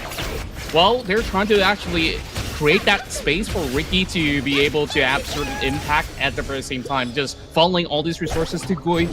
So looking at the bottom side, JK understand that there's going to be piling pressure over on the bottom end. So he's got to play it safe at all costs because Koyi, what's his weakness? He's got no mobility.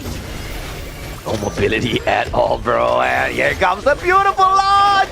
Gushing going in for the shutdown onto Gui. Can he get away in time? Puts him up into the air again, and they want to go in for the finish, and Gushing does manage to get that final play in hand. And now it's Junyong trying for his dear life to get away from all of this pressure, but the stun coming on through by Ricky will put a little bit of a pause to the aggression, and it is Seoul Esports that manages to survive long enough. Thank goodness for that backup. What a catch coming in from Goosing, where we saw he's just confidently handling the situation all by himself for most portion, where he just drops in the force mobilization just to keep them pretty much slowed at all costs, eventually finding Gui, which they've been falling resources to. Now Gui's behind, and you're having no camps at all to clear off. It's devastating for this Ogren. This is something that we kind of saw coming, but Seoul Esports looking to play a triple push down here bot lane. They know they've got this minion wave to play around with. Only one defender near that tower, but at the same time, backup is not too far away, and Seoul Esports does not overextend. Just clearing off that minion wave. I think they have got their plan in the right place. They want to go for that major objective in 60 seconds. It's either the Tyrant or the Overlord. They've got to take a pick. Yeah, speaking of taking a pick here, well, JK has also got to find a golden burning sun arrow to hit directly on the mark. But you got to keep in mind, Harley's going to be looking to also take off that projectile as well if you don't really time it correctly. So it is definitely a little pressure, but bring pressure. Almost caught the guy, and now Gushing immune to Gui for that one final moment, but he rolls away pretending nothing ever happened. It'll be the toss ball claimed by Ricky, and back to business as usual for Seoul Esports, but I'm loving their pacing so much more in this game too as opposed to the first game. Yeah, looking at the current tempo at the very least, Seoul Esports, as much as they have Gui dropping early on, they're still matching up to speed. The goal isn't exactly swinging too much in favor of Team Secret right now. So it is very decent as we're already looking at JK working on that Tyrant. So this is going to be huge. We're looking for answers coming from Team Secret. Oh, the knockup. Come on, and Gui takes it for Seoul Esports. That's what we're talking about. But he's going to get caught out though. A sliver of health left on him. And here comes Gushing as well, launching him up into the air. JK with the double kill. But Gushing going in for the catch. Scraps him in place, and Gui will be pulled down into the depths of despair. A double for Gushing, and Seoul Esports, they got the objective, but they got smashed right after. I was looking for answers from Team Secret, and I got a massive crashing of a wave. That set sail from Strand was huge. 4 members taking out, Team Secret back in control despite losing it on that Tyrant. How do you even deal with Team Secret, man? You just took an objective to turn the tides in your favor, and then you just got sent back to on that reset. Knocked back once again, and Sun burns up Frost. Looks like he's a melted popsicle now. Yeah, Ricky might actually be next as well. They're just confidently jumping in.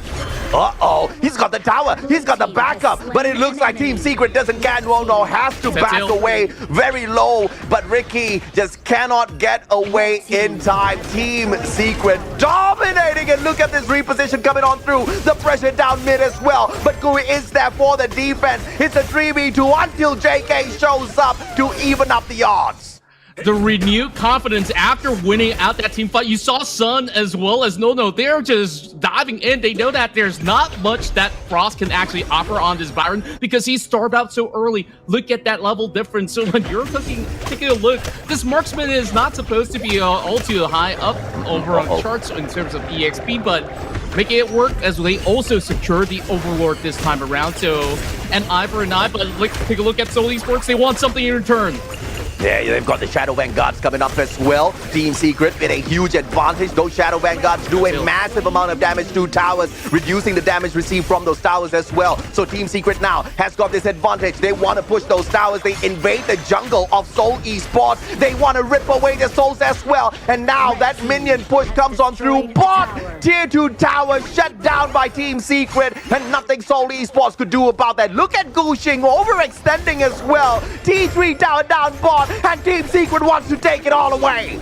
Yeah, they gotta at least funnel more of these members over to the bottom side. Burning Sun Arrow gets blocked!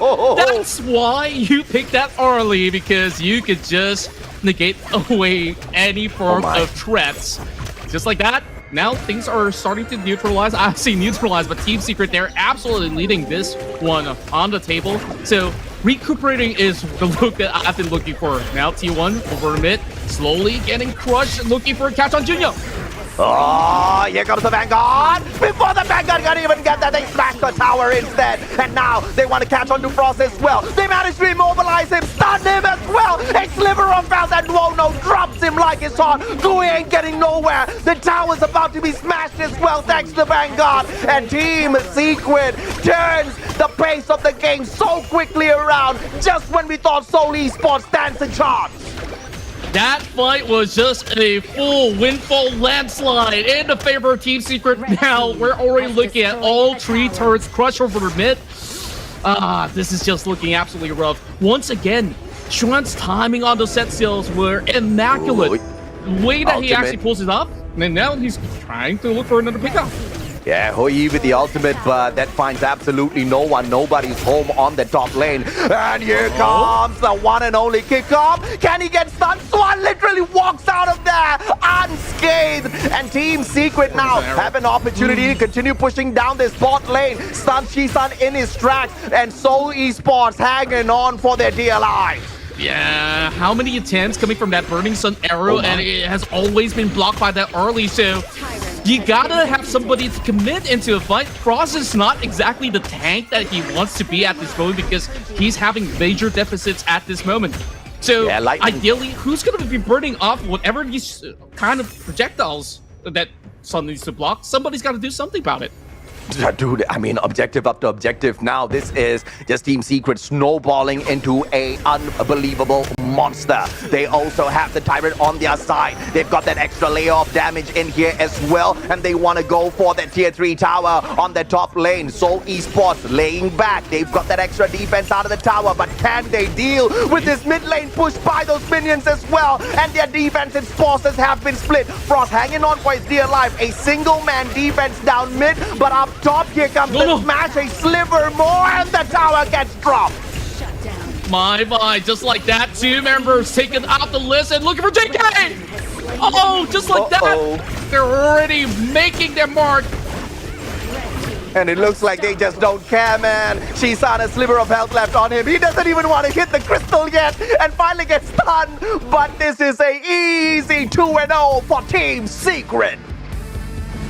A clean victory, and that's what we have expected the outcome to be for Team Secret. But that was a masterclass performance.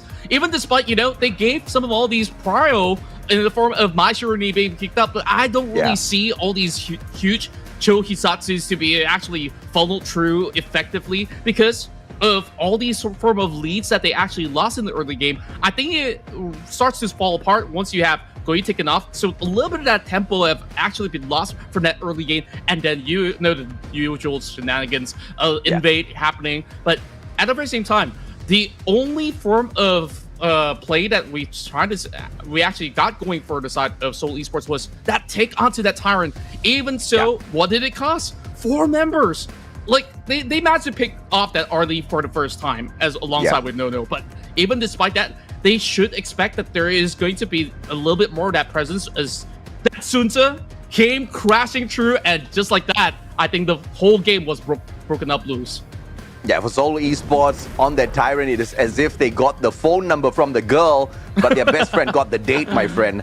That's just not the way to go with it. Team Secret smashing them the moment they picked up the Tyrant. You are absolutely right? 4 players lost to that objective, and basically the objective never got played at all in terms of buffs. And then from then on, it was just Team Secret snowballing big objective after big objective after big objective. Seoul Esports, they had the draft, but they did not have the mechanical skills to outmaneuver Team Secret. They tried, they just could not pull it off. What can I actually say? I mean, it's just a total outclass over on mid lane. Ricky, 2 games in a row, having no significant impact into this matchup. Something needs to change in the form of how they actually prioritize. And when you go for a My Hero Academia pick, you are supposed to play super proactively. And what did they do with that proactivity? You're just trying to funnel all gold towards the side of this Argon.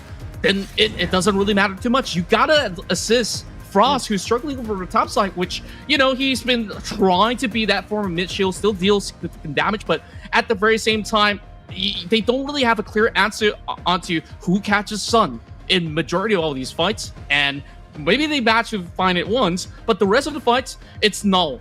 Goosing, I think like he has been one of the key members out there throughout the course of the fight, from that first pickoff till the entirety of the game, because this Agudo has been annoyingly difficult to go up against. Oh yeah, absolutely irritating. I think we kind of knew that was going to be the case when that Agudo got picked up by Gushing. We've seen the Agudo in action. We've seen Gushing in action. Them in a combination just means Team Secret looked pretty unstoppable up against Seoul Esports. Good try by Seoul Esports, though. JK, unfortunately, just could not get many of those arrows to connect. Very few times where the ultimate from that Hui actually even came in to play any big role in these team fights. And that was a big miss overall for Seoul Esports. But they did put up a very strong fight at the start, though. I really love the starting pace of Seoul Esports in Game 2 as opposed to Game 1. But still, it was not enough to match up to Team Secret. Yeah, I guess once again, falling back to the draft itself, Seoul Esports, they gotta also consider, you know, maybe eventually shifting towards an engaged support so that there is more front line for their carries to actually work around the map. I think like in the form of tempo in the early game, you saw how evenly it was played out, but that after tempo, I mean, after the first time it was sticking out, everything just went in the favor of Team Secret because of how they've been always proactively punishing this Byron who's farming up against a 2 versus 1 matchup. And on top of that, it's just hardware. There's no form of backing coming in from the rest of Seoul Esports. So once again, they got a lot of homework to do. This is the first time I'm ever seeing on the graph a graph team taking down a big objective in the name of a Tyrant, and then you see their line kind of dipping, right? And that's all thanks to Team Secret kind of prioritizing the objective there. As Seoul Esports was chugging away at the life of that Tyrant, Team Secret were taking in cheap shots at them to finish them off. And obviously Seoul Esports thinking that they could hang on as long as they consume that Tyrant, but obviously Team Secret showing them it's very, very important to focus on your health bar. It's very important to focus on the positioning of your opponents as well. That wasn't played right. They got punished. But like you said, right, Contra, it's all about the journey. And it didn't take this guy one try. Gushing has been at this for a long, long time, failing and improving time and time again to get to this spot. And he is the MVP of Game 2. Yeah, no surprises. Absolutely flawless on this Agudo, and so far has been putting himself literally in the front of everybody of Seoul Esports, and yet he is not even taken off the list because, of course, there's other major targets that Seoul Esports have to work up against. Goosing so far have secured probably his third or second MVP this time around.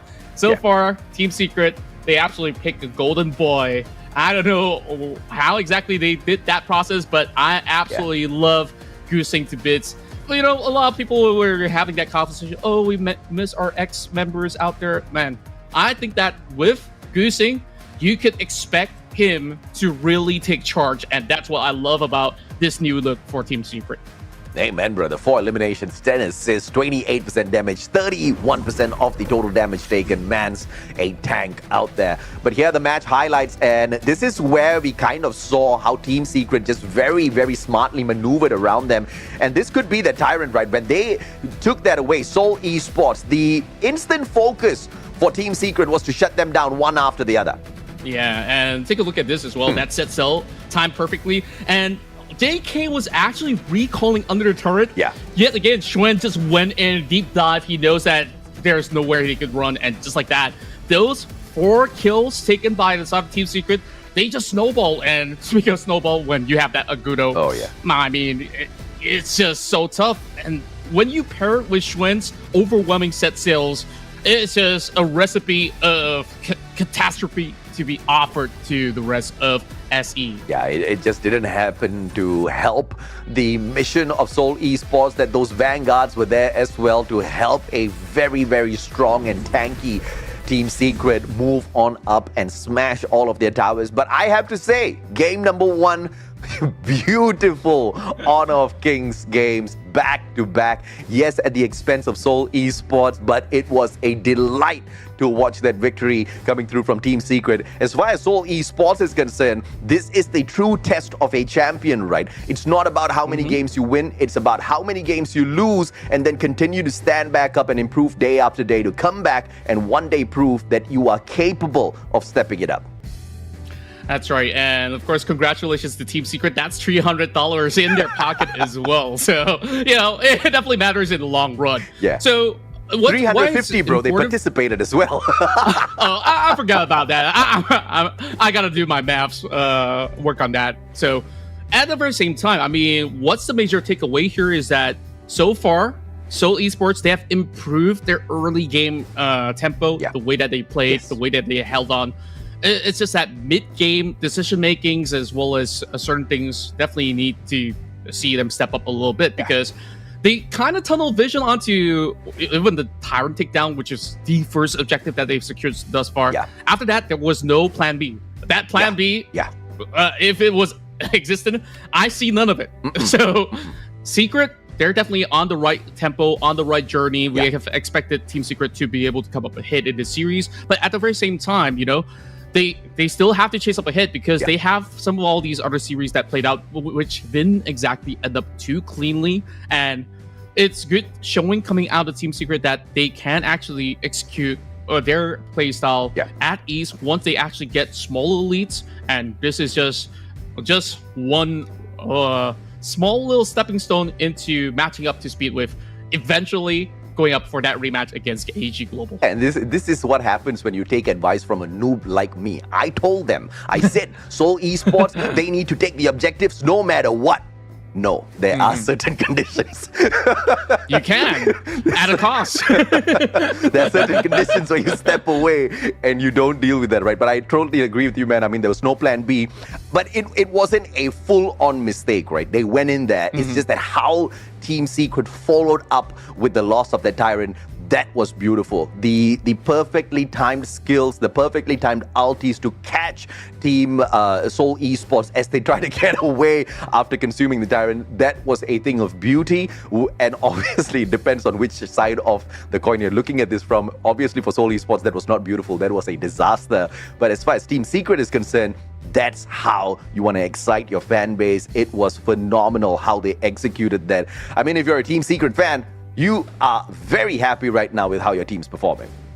Yeah, overall, I feel like everybody is pretty much a Team Secret fan if you're based in Malaysia. I mean, even, of course, fans of Nova, fans of BSC. There's just so many of all these top of the list teams that have performed outstandingly in the international stages and, of course, continues to wow us here in the MKL spring season. So we still got many more matches to go, which we'll be able to cover later on. So what's next? I definitely want to, of course, anticipate what we will have to see later on. Yeah, everybody's a Team Secret fan except me. I'm a Seoul Esports fan. I mean, they resemble me right now in the competition. I've made these same mistakes as well.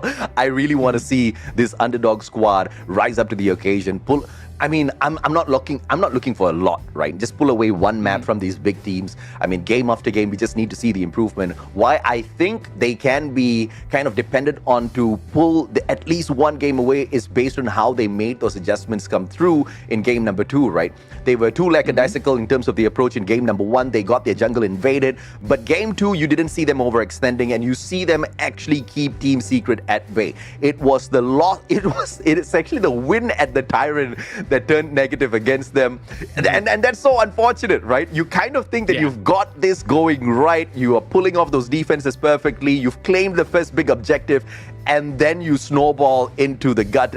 Yeah, that I feel bad for Seoul Esports, bro. It happens to the best of us. It happened to them today. Yeah, and of course, well, up next we do have Nova versus O2 Esports. You don't want to miss this one because we can expect some big action. Nova, so far, no changes to the roster. O2, the new kids on the block, they're not exactly new per se because majority of their players hail from Weibo Gaming. They also added players from Rogue Warriors who may have actually played back in the KPL, so that's what we look forward to. So we'll take a short moment and we will come back after a few minutes, so don't go anywhere as we bring you more action here in the MKL spring season.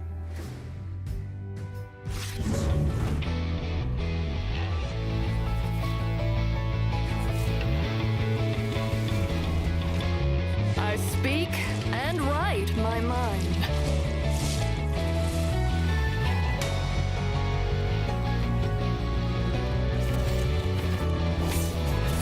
Let's enjoy today and not worry about tomorrow.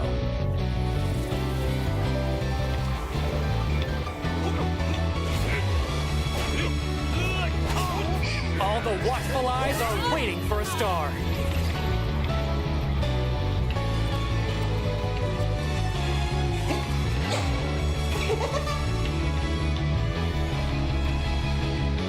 An enlightened heart cannot be extinguished easily.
In Hero's Gorge, the base is the spring of life.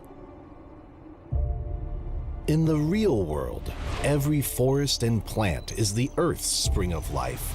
The base nourishes the gorge, just as Earth's ecosystems sustain all life. If the base is exhausted, heroes will lose their home. If ecosystems are destroyed, all life loses their habitat.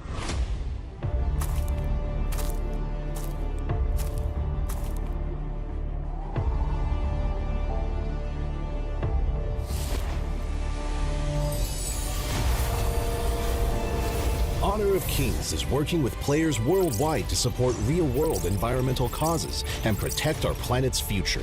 By participating in Protect Nature, Protect All Life, all efforts in the event will contribute to real-world causes, protect the environment, and let us defend the honor of our planet together.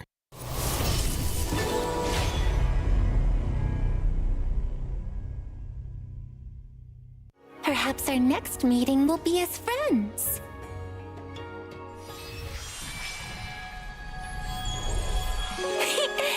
A single thread of silk connects faraway friends.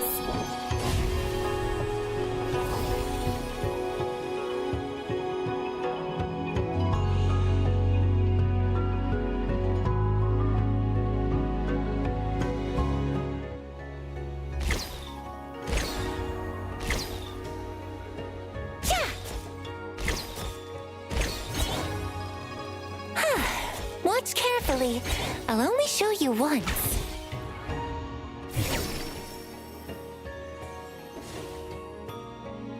Trees bear tender mulberries.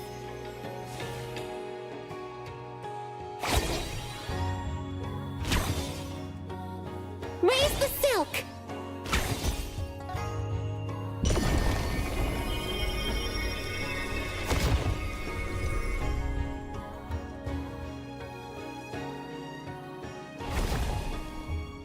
Thousand wishes make thousand threads.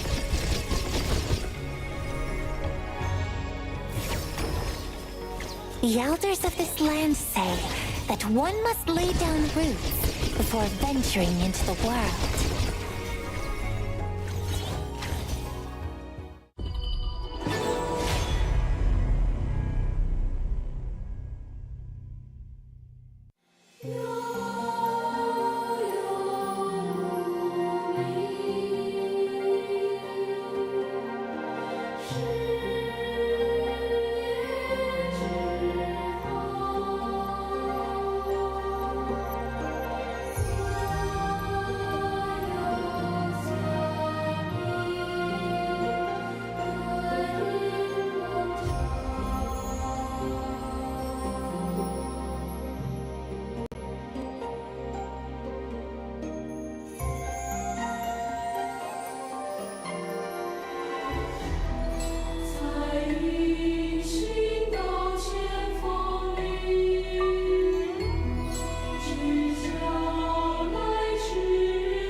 Hi, I am a humble little herb, born amid the verdant flora of this world. We plants contribute nourishment, healing, clean water, and a beautiful environment to this planet. Thank you for your efforts in safeguarding our ecosystem and preserving a habitat that supports the existence of all living beings. Forests are the layer of life around the planet that supports everything that we do. It produces the water, the fresh water that we drink. It produces the air that we breathe. It produces the food that we eat. Forests are integral, the most important habitat type for humans. So when you think about forests, when you think about nature and the beauty of forests, you also have to think about that utility, the usefulness of forests, and how important those forests are to us. One of the things that makes me feel the most sad when I see degraded forests or lost mangroves is the impact that has on local people's daily lives. These forests aren't just something to look at for them. They're something to live in. They provide all of their food, all of their shelter, all of their fresh water. And when we take that away, it really harms their lives and the lives of their children, and that makes me feel really sad.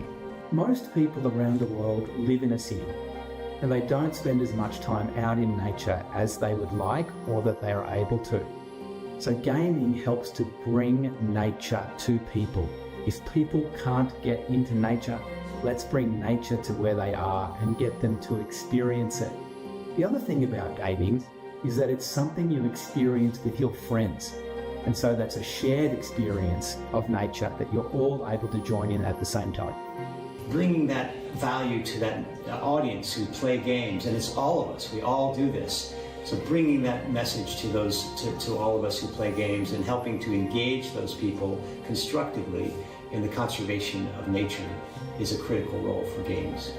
I think the gaming industry and gamers can help 3 ways. First, by using creativity to educate people about the wonder of forests. Second, by helping people understand that these forests are at risk.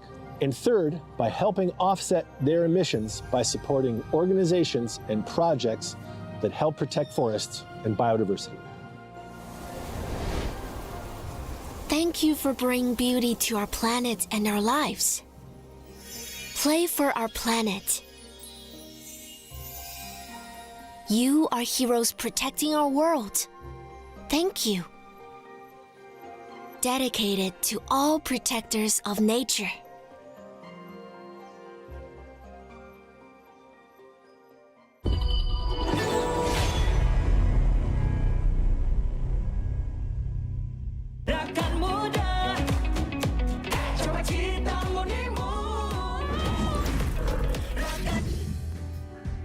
Thank you for staying with us here as we dive into our second matchup of the day, and this is going to be a highlight of our Sunday run as we will see Nova Esports to take on O2 Esports. Once again, it's Contract here with my favorite buddy, Mustachio AJ. Thank you for the wonderful introduction, Contra. Look, man, you've got me and my tongue twisted already, right? We are looking forward towards Nova taking on O2.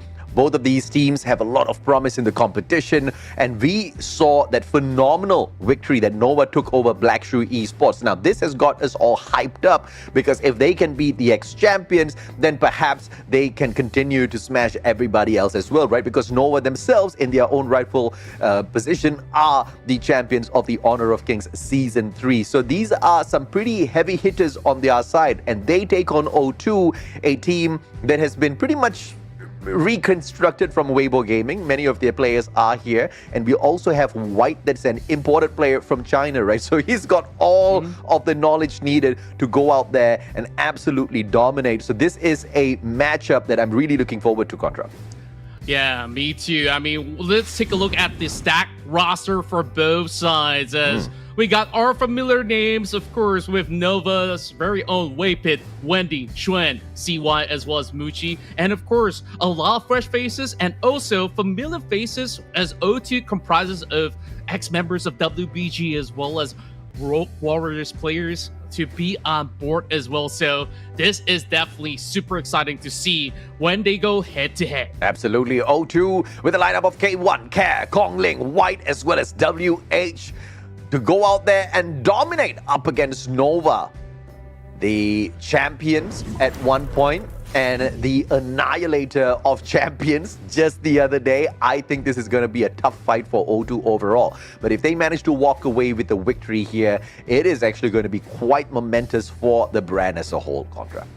Yeah, overall, I would think over the past couple of all these series, back in the past, these two, they're absolutely familiar with how they play up against. Yeah. So what kind of improvements are we going to be looking at the side of these members of O2 Esports? Sure, under the new banner, perhaps bringing in some of all these players like White on the block. I want to see what he could actually offer to the table because maybe from the past couple of series that they played throughout the course of the week, it hasn't been them at their full strength just yet. And once we do actually see that, how does it actually look like up against the world champions of the KWC? So as we quickly dive into the draft, immediately we're seeing a lot of all these usual staples to be taken out of the list. Dharma, Luna, Mai. Unplayable for our first game. Absolutely, and obviously, you know, these are the top picks usually, and you want to be taking them out of the equation so you don't have to deal with the heavy firepower very early on, especially with that Mai. We've seen how Dharma in the right hands, you know, is capable of multi-kills out there in a big team fight. But Arlie being dragged in here by O2 Esports, this is a very, very strong pick, Contra. You've talked about Arlie so many times already. I think this is going to be pretty integral for their victory over Nova Esports. definitely. And if they don't really pick their marksman on this first draft, then you definitely don't want to give it away to Nova Esports. Yeah. And when you move into the second draft, you probably won't actually get to even land a hand on this early.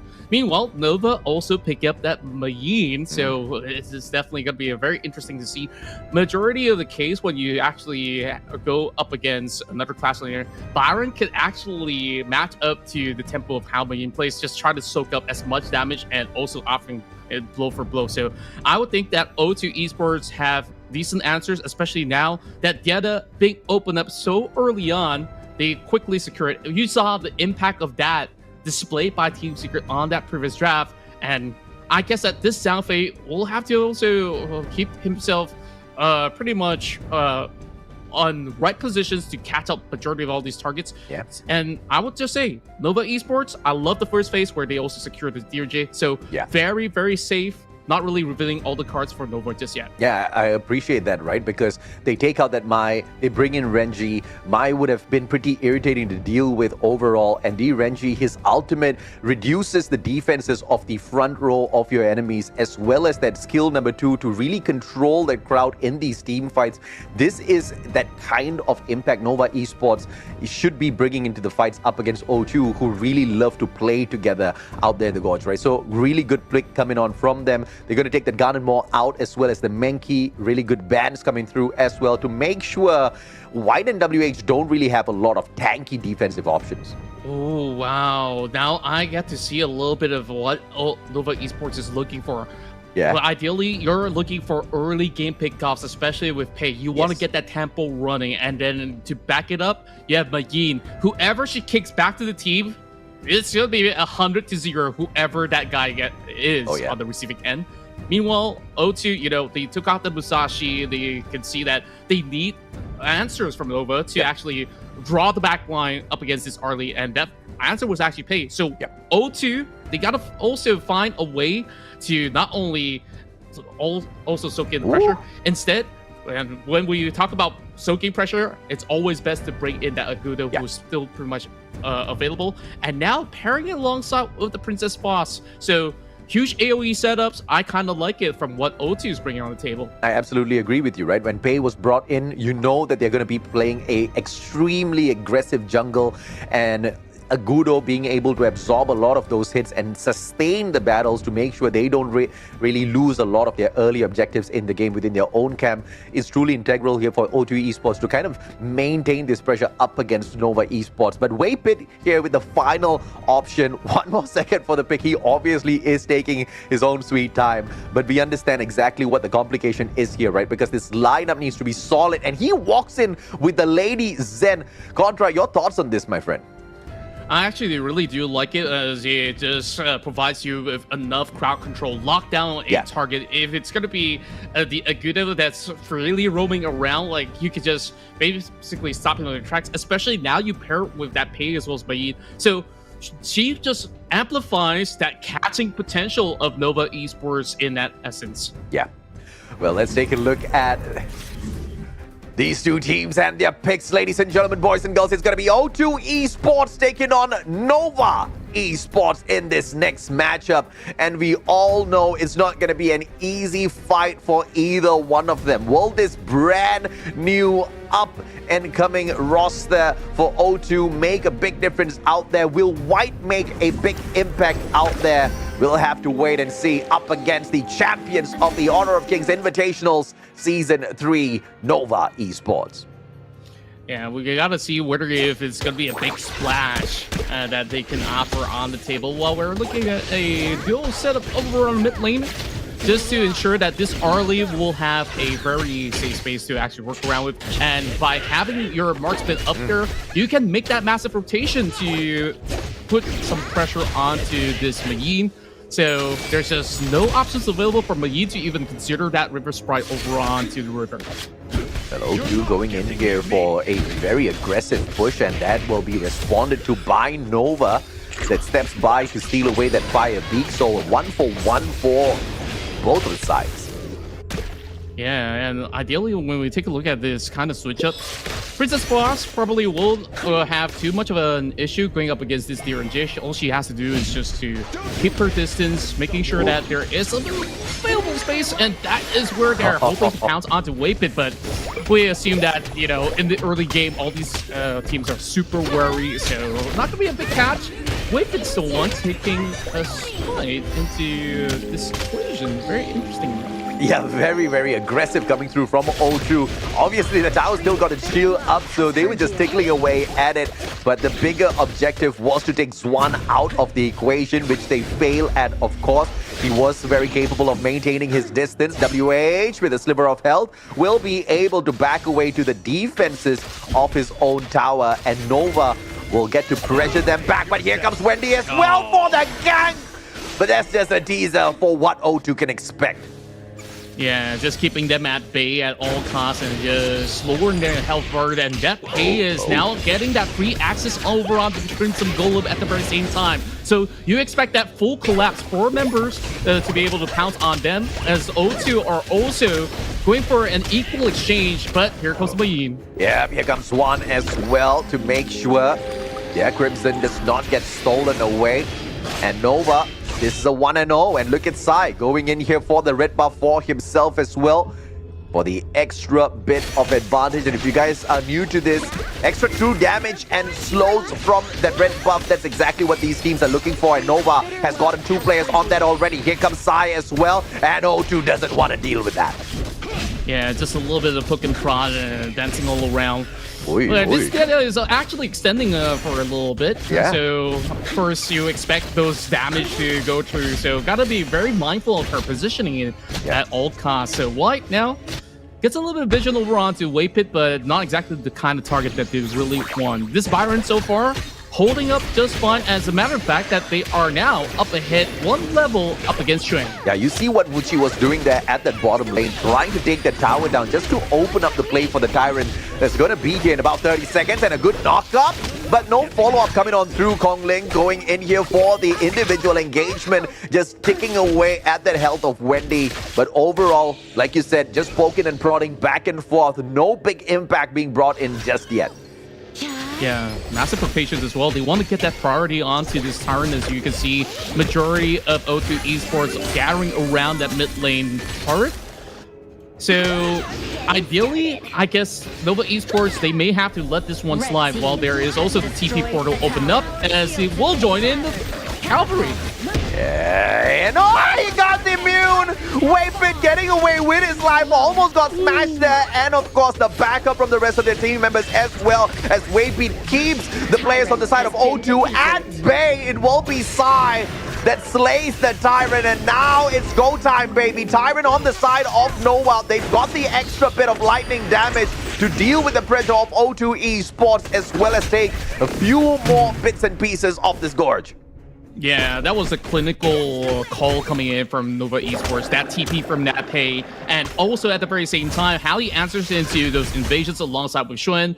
That was much early on. But when they actually make that call to exert that pressure, when they step forward alongside with Waypit, just to garner that control, and just like that, it enables the rest of Nova just to get that full access over onto the Tyrant. And now another dance over a mid-side as they are looking for Waypit, but unable to find that catch. Yeah, 5v4, and look at this one is untaken care of. K1 will be dropping back to see if or not he needs to deal with Swan, but the distraction is there already. Now Nova baiting in Kong Ling into their side of their camp, and this jungle is not going to be having any of its inhabitants sneaked away by Kong Ling, who is keeping his own lane pretty steady. Nova, on the other hand, with that distraction, will be able to take away the tier 1 tower on the top lane. Here comes the dive.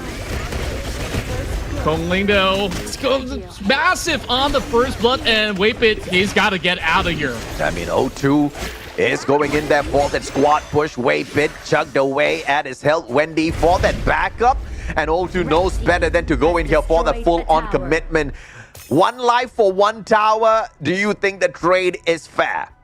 Nah, it's not fair at all. You saw what Nova Esports did. They secured themselves not only Tier 1, T2, because there's no priority over on the top portion of the map. O2, they were just funneling all their resources, hoping to get a clean dive. Despite getting a catch, you're supposed to convert that turret, and once again, pile on the pressure, match up the tempo of Nova, and speaking of which, they are doing so. Now the Overlord in their hands as well, ladies and gentlemen, boys and girls. This is the part where Nova starts to outscale and dominate. O2 was still sticking together, trying to play this together as a squad. Very beautifully played. And now with the Tyrant taken down, with the Overlord taken down, next 2 minion waves for the side of Nova will be replaced by these Overlord Vanguards, who are great at teasing and shutting down these towers. O2 in a lot of trouble. Definitely. As much as it was troublesome to begin with, they're the ones who are playing aggressively to look for those picks, which I would expect Nova Esports to be the ones doing so. Look at the bottom here. Because of how they've been able to match the wave, just like you said, they have massive waves. They're just playing a clean macro game these days. Yeah, we don't really have to be involved in fights. We can just bait them and switch it up. Absolutely, man. And now one big fight down mid once again. And Nova! Sai! Beautiful slay onto Gogling. And the crucial crowd control manages to connect onto all 4 players. And Nova smashing a quad elimination onto O2. And K1 running away for his dear life. Tier 3 tower down bottom as well. Is going to get smashed up, all thanks to that Vanguard holding the pace for Nova. And this is a big smash coming through. O2 Esports could not deal with the pressure. It's just crazy. Just look at this tiger of pace. C1 just confidently moves directly into all these members. And just with that launch, you saw Wendy move on board, and Xuan has just got ample of room to go in for those massive setups. And just like that, Nova Esports, they're in the driver's seat for most part. And now the question remains, O2 Esports, they gotta formulate something in return. As much as the Tyrant is coming up, there is all these waves in the priority of Nova Esports. 4,000 advantage on the goal. 4 towers more taken down compared to O2 Esports, and setting up yet another team fight. But Kong Ling gets caught out, and he tries to pull a reversal here onto Sai, but that does nothing except take away a little bit of his life. And using that distraction, Nova once again takes down another tower, this time down mid. Yeah, O2 just lost too much of that pressure. We see a Pure Sky now online for Mayin. And once again, take a look at this setting. He flashes, get that massive knockup, and just like that, it opens that space for Muchi to slowly single out those targets. And when they're low enough, he recommits, and just like that, 4K, and just in exchange of 1, which is not too shabby after all. So, first, what we missed out is just a Tyrant in the hands of Nova, which was absolutely expected because you saw the amount of map control that they have. It's pretty much no brainer. O2 kind of forced to step up, but they are currently being funneled into a jungle chokehold. Yeah, once again, Nova just has no response for O2 here. In terms of the defense, they're going in for the catch out and gets knocked back all the way in. O2 might be able to catch up Swan, but no, Swan turns it around and gets a triple instead. This beast is unstoppable. Once again with the quad on the sleigh. Care all alone, but nobody there to protect their crystal. Nova Esports about to bag a big one in this game, number 1. Xuan, that was a massive knock-up combo with the exploit weakness on the tree, securing the triple, securing the crystal, securing this game. Still 1 more to go, my friend, but O2, they find no answers after all. What a fight that we've witnessed. Nova so far looking absolutely impeccable on their execution. Absolutely, and unexpected, because we did kind of want to see a little bit of a 50-50 fight between O2 and Nova, but Nova proving why they were the champions of the Season 3 Invitationals. Nova proving exactly why they were able to beat down Black Shrew Esports 2-1. That game was just too beautiful. I mean, the crowd controls that were finding the connections, the prioritization of all the objectives on the map, the constant invasion into the camps of O2, ripping away all their buffs, bleeding them out, not allowing them to pick up that XP, all goal. I mean, everything just snowballed into a massive victory here for Nova. Yeah, we want to also take a look at some of all these pain points, right? Like maybe from the early game with those kind of rotation. O2, they look for that very stable start.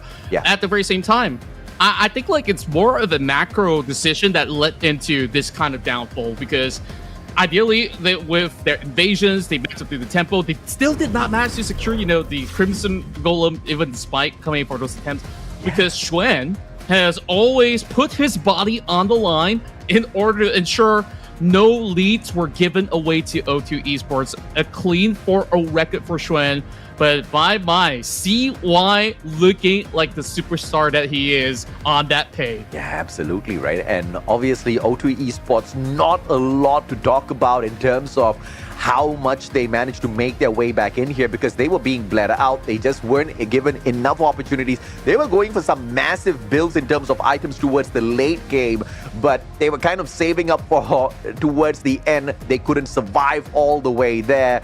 It was a phenomenal stop in their journey and progress put down here by Nova Esports. Let's take a look at the post-game stats here and see exactly who dished out the most damage. And obviously, Wendy on the side of Nova Esports gave O2 no room to breathe. Yeah, absolutely. He's just having so much of a control, just setting things up for his teammates so perfectly as he just basically catches anybody out. And you saw CY, he just sees it's go time. Yeah. The moment that Wendy actually looks for all these form of pickoffs. At the very same record, when we take a look at O2 Esports, majority of the kills that they've actually scored was over onto the bottom lane where they took down Muchi. And even despite that, we wanted to actually see if they could actually find that scalability heading into that late game. It's just no room for them to actually get many of all these resources to further funnel it towards this Arlie, which she's been performing absolutely fine, but when it comes down to the team fights, it's just not too clean after all. So hopefully we actually get to see a little bit more over on the next matchup. And take a look at this graph. I mean, it's very telling that over onto that 7-minute mark, it is where things just went south. Yeah, I do agree with you, right? And obviously, all the big objectives just claimed by Nova. O2 wasn't given any bit to secure on the map. A double Tyrant, the Overlord on the side of Nova as well. And it was when that Overlord got taken down where truly those towers came crashing down, right? And Nova played all of those Vanguards to perfection, kind of assisting them, escorting them all the way up to those towers. In some circumstance, keeping the players of O2 distracted long enough for the Vanguards to just do their own job down at the bottom. That's how they lost their second tier tower. It was phenomenal. Crazy stuff out of Nova. Yeah, and of course, we want to see who exactly is the star of the show. Is it going to be the class leader or the jungler? It is going to be Xuan with that triple kill at the end. I mean, I play Mayin myself. Obviously, not to Xuan's level, but anybody who plays Mayin knows how difficult it is to actually find that perfect moment to get everybody on the board. And just like that, he just slams all the 3 targets up in the air over onto that massive opportunity that he saw over about lane when they were fleeing away. That exploit weakness was what blew open that base as Nova confidently was just dancing around their base after that. I saw a YouTube tutorial that told me Mayin was just OP and I'll be able to win game after game. I used it. Yep, I lost that game. This guy has got my respects. He played Mayin to perfection. There was just no stopping him at all, right? And like you said, the triple kill towards the end, beautiful stuff out of Swan. Well-deserved MVP overall. And of course, his contribution towards that damage was just impeccable. Let's take a look at those highlights once again here, Contra. Yeah, this was that massive golden play from CY. And on top of that layer with Xuan's knockups as well coming in from the exploit witness, just blew them all up in that split moment. Once again, take a look at this. Xuan dives in, immediately goes in for another dive, recommits, and just like that, that triple was a free delivery on this guy's hands because he's just so well versed on how he actually plays this out on this hero. Too good. I thought he overcommitted at one point, right? I thought he was just going to get squished because he was just going behind enemy lines, and we know that's exactly what he was capable of doing when he went in there for that hero pick. But he just pulled it off phenomenally. He wasn't punished for it. In fact, he was only rewarded with the triple because he had the mechanical skills to know exactly how far he could go and pull it off as well, right? Nova, I expected this game to be exciting. I did not expect it to be one-sided, and Nova just delivered that so perfectly. But could it be a 2-0, or are we going to see a perfect 0-2 comeback here, Contra? Potentially, but when Nova looks this good, I mean, this is why this is a championship material team, right? Yeah. Going globally, winning out titles at the very same time. They are just showing you how to actually play with almost no mistakes at all. Where even despite certain leads to be given to the side of O2, they're always doing something in the map. It's like, okay, we know that members of O2 are looking for that bot gang. Yeah. You saw even O2 are already fleeing away because they got that info. They expected the arrival, but in return, they always go for the better macro decision. 2 turrets taken just like that. I mean, what can you do about it if you're on O2 side? They gotta just improve on that macro play. Yeah. As we now dive into our second game, as we leave the history to be what it is. Yeah, Zhang Fate immediately taken out by Nova Esports here. They don't want to deal with him in the hands of O2 Esports. I kind of see exactly where they're coming from with that, Contra. Exactly, and when we take a look at Nova Esports, we have seen very high prior onto this Lung ban as well. Perhaps it is WH's prowess going onto that hero. Now, O2's bring up the Dharma. I definitely do think that if they were to match up against Nova Esports, who can play Mayin right now, so ideally there's not too many heroes that can actually match up to the kind of aggression as well as the kind of crowd control that he does offer on the list. So that is a very decent blind pick coming from O2 Esports. Now, question remains is, does O2 want to also match up to what they picked up? But double super pick, Mai and Ogren for Nova. I'm liking where this one's going. I'm not liking it on behalf of O2 Esports, my friend. This is a super combo. But the Yixing should allow them to at least control a little bit of what Zwan can bring into this fight later on, especially those team fights, right? The idea on the side of Nova Esports, though, is just going to help them sustain their battles out there and prolong the torture that they can bring up onto O2 Esports on the battlefield. This seems to be a little bit of an issue, but with the Lady Sun and her capability to just dish a massive amount of damage, perhaps O2 has a chance to fight back here, Contra. Yeah, O2, I think that this is just going to be a very standard AoE kind of comp where you just look at that Yixing's will is my board to be dropped alongside with a truth mantra. Of course, big work for K1 to do to look for Muji later in this matchup, but when we move into the second phase, obviously, without the jungle being picked up from O2, you want to take away the Menki. Agudo is still kind of on the list, but that's not going to be the priority. They have yet to pick up support, so Secure is going to be axed up because that Mulberry slap is a little bit annoying to deal with when you are trying to get things done in some of all these team fights. So Chano, interesting enough, again, banned on the list. Yeah, and I like the fact that they took that Menki out very early because O2 Esports should be able to do quite a bit of destruction with the defensive capability that Menki brings into these matches, and that's what O2 needs. O2 needs to be a little bit more tanky up against Nova Esports and all of their approaches down towards mid as well. So this seems to be a little bit of a challenge now for O2 Esports because, like you said, they've got that crowd control, they've got that AoE damage, but can they actually sustain these battles up against Nova Esports? And based on what we saw in Game 1, if they cannot sustain these battles, Nova's going to have an easy 2-0 on them, which is crazy but exciting at the same time, Contra.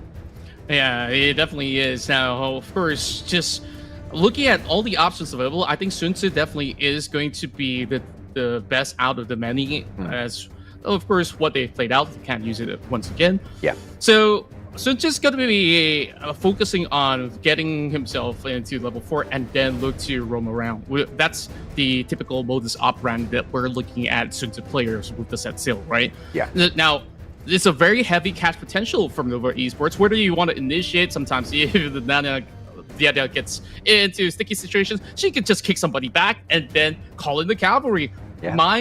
Whoever she goes in with pretty much the first skill to be able to get multi knockups, you will expect this Ogden to just tear through to follow up. Now, what's interesting to note is that this Kaiser is going to be the answer, because when you want to take a look at Ogden, what makes him super annoying is like he's got plenty of lifesteal, he got that execute going, so it's tough to actually kill him. Kaiser has pretty much inbuilt type of anti-heal in that sense, just to be able to match up to not only the clear speed of the jungle, but also in the form of ganks that Kaiser will be the main man, where you are going to be looking at him being majority the front line of defense, while this main will try to keep everybody in the team fight healthy with the heals. Yeah, absolutely, right. And obviously, he's going to be looking at taking that ADC up to the next level by protecting him. You know, using his ultimate at that key moment within these team fights is going to be instrumental for O2 surviving this. But Consort U, I have not seen Consort Yu being picked in some of these matches. We have seen her ability to make herself immune to some of this physical damage, giving her an advantage in some of these team fights as well, making Nova Esports a little bit more viable in these team fights. Once again, with the combination of heroes on their side, it looks like Nova Esports is looking for that sustainability out there on the battlefield, whereas O2 is looking to bring that damage in here and really secure this fight for themselves. Yeah, I'm actually excited to see this Consort U in action, because not too many has been played out throughout the course of this week. She is generally one of the safest marksmen to play out, especially when you take a look at the potential dive capabilities of O2 Esports. So that's smart options as we dive into the Heroes Gorge here for potentially the game closure for Nova Esports if they score another one in the back. I mean, Consort U, right? I mean, even if you are outclassed, outscaled by the goal, her skill too is just phenomenal when used at the right moment. So this seems to be a very, very tough fight as it has been set up. But let's see exactly how O2 takes this one for themselves. Look at this invasion coming through very, very early on by Nova. Yeah, and that actually forces Kongling to actually go for a vertical jungle setup, because there's no more resources other than, that singular camp all the way over onto the corner. Because K1 is also hoping to actually take this armored tail piece at the very same time. Xuan generally will have decent priority hitting into some of all these waves. So early level, we're just looking at this force maneuver coming from Kongling, because he wants to take away that Azure Golem. Oh, and they managed to get that, but did they overcommit? Kongling now knocked back, he's trapped, baby, and Sai punishes him. You've taken my Golem, but you don't have your life. White and WH do not want to stick around to find out what happens if they get into a fight. Very smartly played, trying to clear off the minion wave, but here comes Muchi and Waypit back. They've got the defense of the tower to deal with as well. Knockback beautifully played, and WH will survive as Nova does not look to overcommit. Just great map control. Nova Esports read them like a book. I mean, that's a natural behavior, right? Yeah. O2, when you have your jungle taken away, you want to go for the enemy jungle. Oh. And just like that 3-man setup was just about enough to secure it. Meanwhile, this Wendy is just being a nuisance, trying to also steal away some of all these boards at the same time. Yeah, I mean, Nova just doubling back down to not even give up the Firehawk tells you the kind of commitment they've got in here to make sure O2 does not earn any bit of gold they do not deserve out there. But look at this now, once again, WH and White Hand just overextending a little bit. Yeah, they've lost the spike tail, but it doesn't matter. I think Nova thus far has got a good enough grip on this matchup. Swan now trying to steal away the Azure Golem, but will of course fail on that. Nova with the push. WH really low, and Wendy tries to go in there for the shutdown. One final one, and Swan, what a chase to get that knock. Wow, Xuan out of nowhere joining in the fight, and as K1, you don't really have the option to even teleport in time. Now he goes in for the teleport. They want to look for a recommit, but is this really the big game plan here for the side of O2 Esports? Nova once more yoinks away the Crimson, and they are absolutely having that full control of their opposition's jungle and the entirety of the spectrum. That's the freaking mark of a pro squad, right? They went in there for the full-on commit for White. White managed to dodge that all thanks to a little bit of a backup, and instead of wasting that opportunity with the overextension, they still managed to steal away the Crimson Golem. Overall, a great maneuver for Nova Esports. Instead of being punished, they walk away with an extra buff. That's what you need if you want to dominate. Yeah, just looking at the current standpoint, O2 Esports, since that the jungle is not really activated, they really heavily have to rely on K1 as well as WH, and that's where Nova already looking at the potential pain points already are fixing some of all these issues where they just want to put a little bit more pressure on this Dharma, maybe eventually the Lady Sun as well, but since she's a little bit nimble, that's to be left for later on. Now the Tyrants are up and they're already looking for more. I mean, the man just turns around to get the right time. Swan beautifully launches Gongling up into the air, but there's no follow-up just yet. Sai now being tortured. K1 hopping on in for a little bit of backup. This is Yo Golem, the big one, on for the strike, but it is capped on the side of O2, and Nova walks away without a single casualty.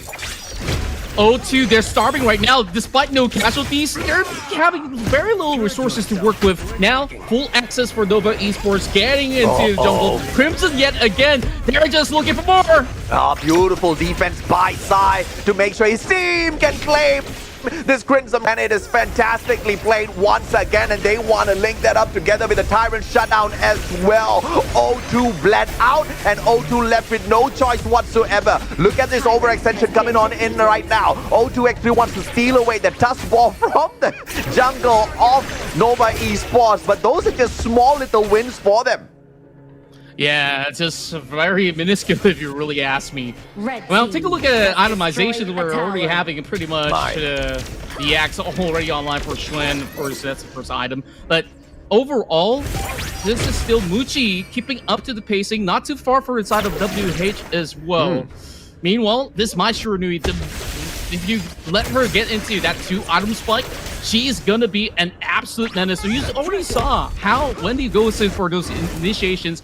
In that situation where K1 has already used True Mantra, did not punish this Maestro Nui at all, and now he's being absolutely zoned away. That T1 is already up for grabs for Nova. Yeah, very smart play coming through from Wendy, just making sure that Dharma does not outscale them in any way, and that allows them to take down the T1 tower up that top lane. And now in a 4v1, Kongling hopping right into this fight, but he will not get punished. Had enough life to back away. As Yo Golem on for the strike, and Sai steals that away. Nova still winning at the objectives. Can we just give the MVP to CY this time around? Last game, maybe he felt he was robbed. He's like, I'm going to do everything to earn my MVP title. There's not going to be any buffs left available for O2. Dude. I mean, take a look at this guy. The Yo Golem stolen, the Crimson Golem stolen, and now pushing back the whole squad of O2 to shut down this T2 tower down at the bot lane as well. Nova, the monsters, and Sai bringing down the Crimson Golem just enough so that the rest of his team members now can take the buff, because this guy's all fully buffed up already. Yeah, Schwen, he's just monstrous. He was confident with that set still and net. What is K1 gonna do? I mean, he's already late to the scene. He's only gonna be able to clear up that wave, but even despite that, O2, they're not in the position to even initiate. We understand why. I mean, they don't really have the gold bundle into their side. It's already 2 items so far for some of these members of Nova Esports, so it's tough. They're already looking for defensive builds, as we are looking at pretty much White as well as Kong League to be working on that. Well, at least Nova, what they're trying to do is to, of course, slowly start them out. So no matter what the decision is, if O2 wants a fight, they will outrighteously win it. And there's just no access for O2 Esports right now to even consider any challenge onto this Overlord, which is why Nova says, you know what, let's continue to eat while these guys watch over on the corners. And I don't know, pretty much a lot of saliva dripping over their mouths at this current standpoint. So yeah, Wendy finally gets himself a scepter. So he's going to be able to at least go for some heavy pickup. Yeah, 5k lead on the goal. Nova Esports truly have bled out O2 Esports, and now once again trying to bait them in for a full-on team fight as they take down the T1 tower down mid lane as well. Sai poking and prodding away at them. They're waiting for the Crimson Golem all over again. I don't know what else can O2 do. None of these Crimson Golems have been claimed by them, and Sai once again keeps them at bay as he sucks away this life of the Crimson Golem. Who takes it? Sai should be the one. Yeah, I mean, CY, man. His timing perfect. It's like, no, you took it. No, fam. You worked really hard for this game. You go for it, man. So CY, now, he has that full absolute confidence if they really want to go all in as well. But they're creating that space so that they, once again, will try to secure that T2 over on top side. Where O2, when exactly would they answer back? They are just looking for those big item spikes or perhaps stall them to the point where they can't actually find some leeway. Speaking of that, K1's already working on the T1 over bottom. And take a look who's here. Set sail! Up in the air you go, my friend. You don't get to run away. Dharma about to get sent back to hell because he cannot survive here any longer. Swan with the final slay, and it is Wendy with the final nail in the coffin. My goodness me. O2 Esports cannot catch a break. Even the minions don't get to make an inch upwards. Man. Don't give Xuan distance, man. I tell you, this guy is everywhere. Even if you leave him all alone, he wants to go for a 1v1, it's like, bring it on, because he is building damage. And it's going to be overwhelming where he just, your job, blow up the backline if you can, blow up whoever is in the front if you want to. As all O2 is going to do is starting to hold him back, dropping the board, and now that's going to be a big hit, but no casualties thus far. Yeah, absolutely. And now, 8 towers down already. One final one left standing on the top lane. No one doesn't even need to touch it. They don't need to scratch it. But Sai, with a sliver of health, gets knocked back, and that helps him get himself away. And Waypit assists him back into his defense. Minions being pushed up towards that bottom lane and mid. And O2 being distracted while the rest of Nova Esports moves on in to say hello to the Tyrant. It's a trap. It's a trap. Fantastically executed, and Nova Esports wiping the floor with O2. It just feels like Nova Esports, they're on this mind control journey where I read you 2, 3, 10 steps ahead, and I know that you're going to challenge me for this Shadow Tyrant.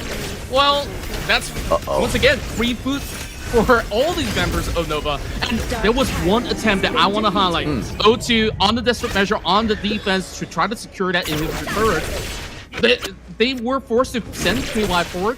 He almost burst down Wendy, and you saw Nova immediately pounced back. There's just no way that this Dharma walks away scot-free. So now 7-1. Realistically, this game should be over by now, where Nova is just playing with their food. Yeah, I mean, I'm sorry, bro, but the game is over already. It's just Nova trying to outdo their opponents to a scale where there's just absolutely no comeback. And they really did not need the Shadow Tyrants. They did not need the extra bit of speed. They're already launching themselves all around the map. And look at Sai once again. Beautiful connection onto K1. Wendy will go ahead to miss that shot, but they also want to get the job done on this T3 tower up top as well for the perfect finisher onto O2 Esport. Yeah, they're just slowly wearing down. I mean, the Overlord's sitting around quietly for the majority of this matchup, and they don't really need it at all. Just take a look at that. And there comes K1! Oh, beautifully done. And now Waypit being pushed back. K1 with an opportunity, but Sai says no. Ultimately denies him the slay, takes him down as well. And O2 now trying to reverse this out, clearing out all of the minions down in the bottom lane, but Nova's gonna punish him. Kongling almost got out, and Muchi pushes on forward to find the crystal. It seems like O2 sees it to be a little disjointed, and now here comes the minion waves. The minion waves are gonna allow them to put on even more pressure, and the crystal cannot withstand the pressure. It's Sai with a double kill, and the crystal exploding to give Nova a fantastic victory. That was a breeze for Nova Esports. Once again, timing. Yeah. They played it to a T, and I just don't know. If you're on the O2 side, it must be super frustrating because you're looking at something to be done by the Ogren, but he's being starved out the entirety of the game. Yeah. So he has close to zero impact in this matchup.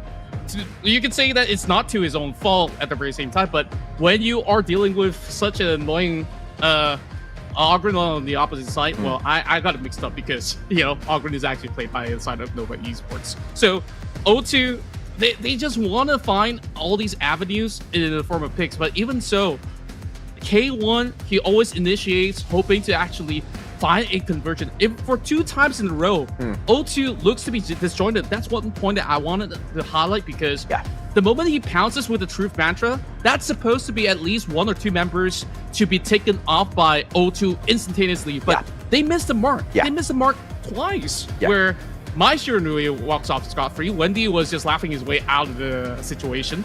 And then once more, he managed to do a little bit more of that damage, but even despite that, nobody of O2 Esports there, because they're being pretty much, I don't know, do you call this like a situation where you just absolutely psychoed your opposition to the point that they don't even dare to set foot outwards? Yeah, no doubt at all. Nova Esports dominated, in fact, bullied O2 here in this matchup. A single life taken away, but that was up against a guy who was doing so much. Swan was so annoying to deal with overall, and the goal difference between K1 and Swan might not be very far, but the impact of Swan, 5 assists in total. Look at Muchi, look at Waypit. The whole team of Nova Esports were fighting together as a squad, and like you rightfully pointed out, O2 Esports were way too scattered. They were not playing together as a squad, and that Dharma could have brought in a lot of impact, but the follow-up just wasn't there to punish Nova. Yeah, this Kaiser was falling way too far behind. Just take a look at the gold disparity. This is 6,000 gold versus 9,000, where how many camps have he lost in the form of Azures as well as Crimson? I kind of lost count, honestly. But looking at all the things other than, you know, some of all these deficits, I think Carrot actually played a decent role in this matchup, but at the very same time, when he drops the board, either the timing is a little bit off, or there's just no opportunities for them to find those big avenues, whether if the target was to be Muchi, Wendy, or even this Ogren that has been played out by CY. So I just felt there's just no significant high impact plays other than the ones that they were trying to formulate over onto the bottom lane.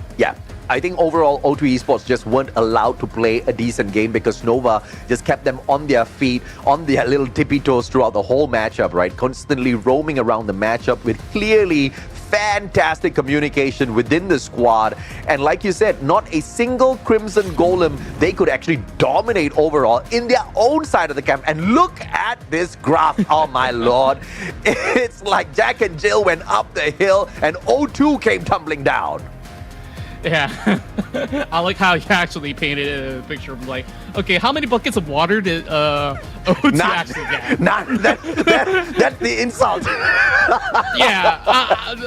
They went in with dry buckets. That's the thing where this jungle, this Kaiser did not get to play the game. Yeah, man. And maybe the idea of O2 wanting this Kaiser to have impactful plays absolutely gone because this Ogren was uncontrolled. There's barely enough form of the catch potential. Sure, you want to rely on KY. There's always gonna be Wendy backing him up at the very same time, and that the other is always gonna be knocking that back every single moment with that melodic swing. So ideally, O2 Esports, they kind of have to put the pedal to the metal in certain situations to catch that one member, and I don't really see that happening in this matchup. Yeah, and you know you're in trouble when your opponents are literally ignoring the Shadow Overlord and saying, we don't need him, right? Sai is your MVP. A 502 on the KDA. 20% of the damage dealt by the squad was from this man, and 33% of the damage absorbed to make him an elite opponent to deal with. Honestly, O2 had no answers for this monster. If you have Nova CY in your lobby on this Ogren, you are assured, guaranteed with this win because of how he just controlled the entirety, where the mid laner, the Muchi, they're just sitting back. It's like, okay, you give me a free kill, I'll take it, CY, thank you very much, you are very kind. So absolutely deserving of the Realme MVP. CY just shows you how to jungle without breaking a single sweat after all. Now, first, we take a look. This was the game plan. They know that because the way that they forced a vertical jungle, O2 has to match that, and they force them to go inside that Azure Golem, and they start looking for those picks, and they continue to convert. Absolutely. I mean, if you look at all of these plays coming through from Nova, you will be able to see why they have managed to dominate their opponents. Pun intended, right? This guy was insane, so torturous to deal with time and time again. Even when White thought he could at least keep them at bay, all that happened was he got smashed. Even the Dharma stood no chance whatsoever. I mean, he was on a blaze all throughout that matchup. I am so excited to watch Nova play yet another game, but unfortunately, that's the only series that they're going to play in here. No other game for them because they ended this 2-0. Now they get that extra $350 just for participating and winning with a clean sheet. Yeah, just adding a big dinner for tonight. And on top of that, I mean, well-deserved, right? Yeah. O2, they were trying to formulate something. They were saying, okay, they must be doing the Shadow Tyrant. And what they have in mind, the cheekiest bush play, they don't really have a vision. Never walk up without the vision. That's rule number one when you're playing HOK. That was brutal. Nova. Okay, that was brutal. Everybody thought they were going for the object. Everybody thought so. And it was like, no, bro.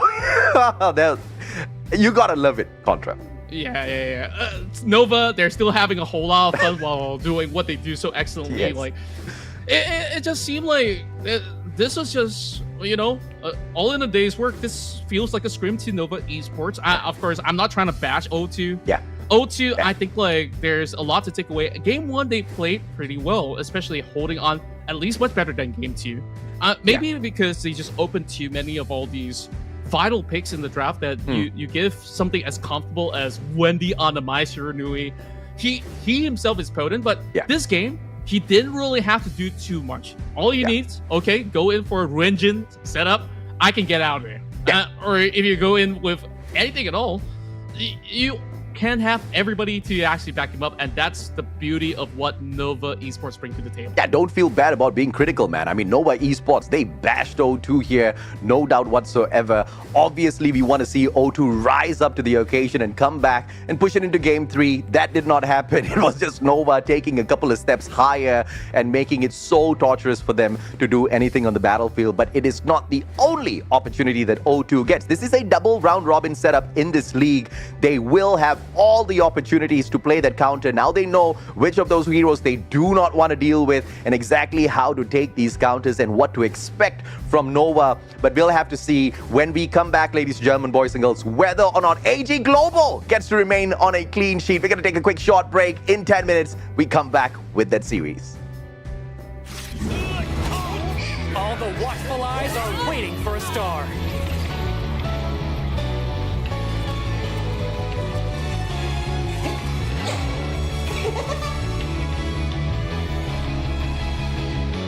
An enlightened heart cannot be extinguished easily.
In Hero's Gorge, the base is the spring of life.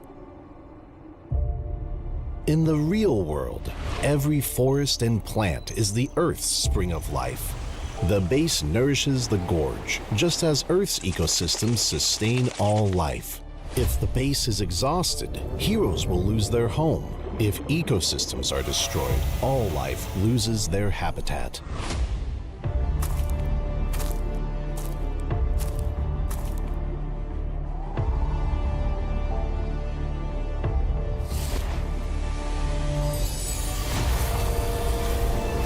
Honor of Kings is working with players worldwide to support real-world environmental causes and protect our planet's future. By participating in Protect Nature, Protect All Life, all efforts in the event will contribute to real-world causes, protect the environment, and let us defend the honor of our planet together.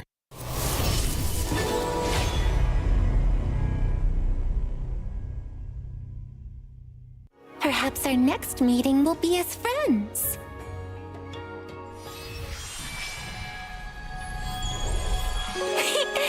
A single thread of silk connects faraway friends.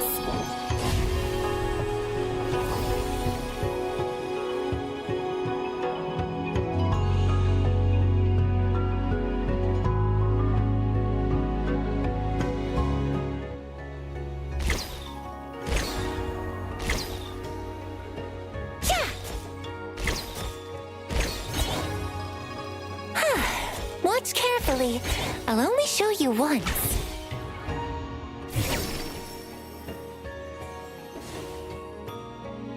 Trees bear tender mulberries.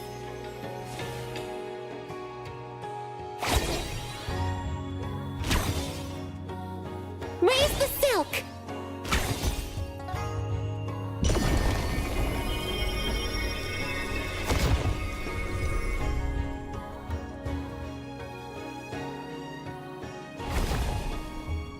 Thousand wishes make thousand threads.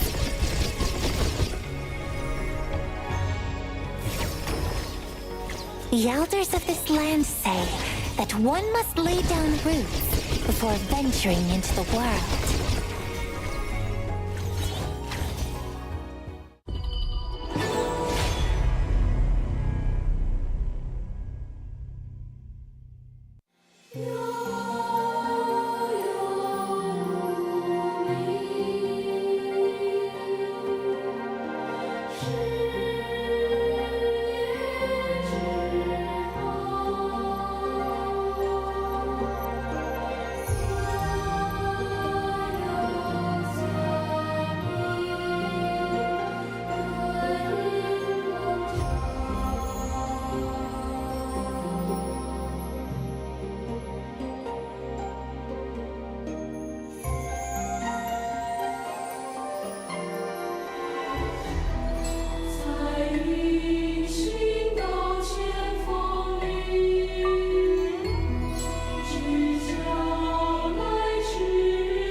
Hi, I am a humble little herb, born amid the verdant flora of this world.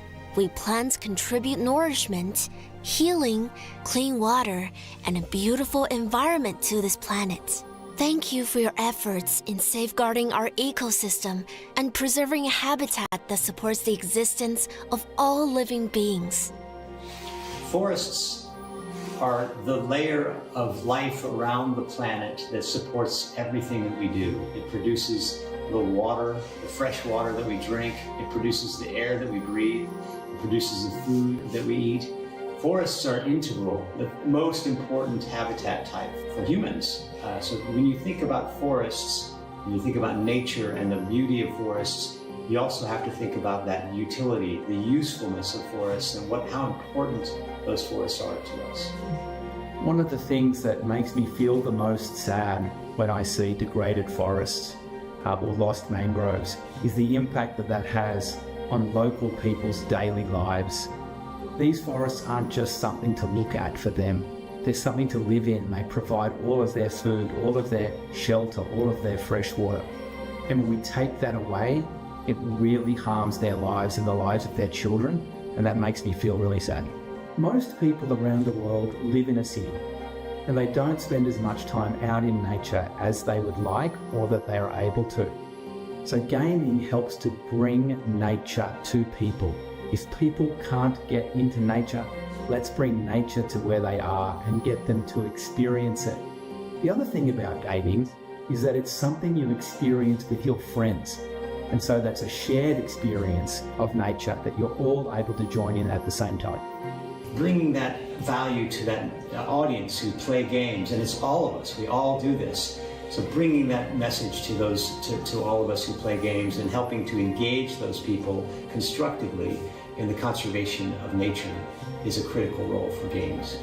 I think the gaming industry and gamers can help three ways. First, by using creativity to educate people about the wonder of forests. Second, by helping people understand that these forests are at risk. And third, by helping offset their emissions by supporting organizations and projects that help protect forests and biodiversity. Thank you for bringing beauty to our planet and our lives. Play for our planet. You are heroes protecting our world. Thank you. Dedicated to all protectors of nature.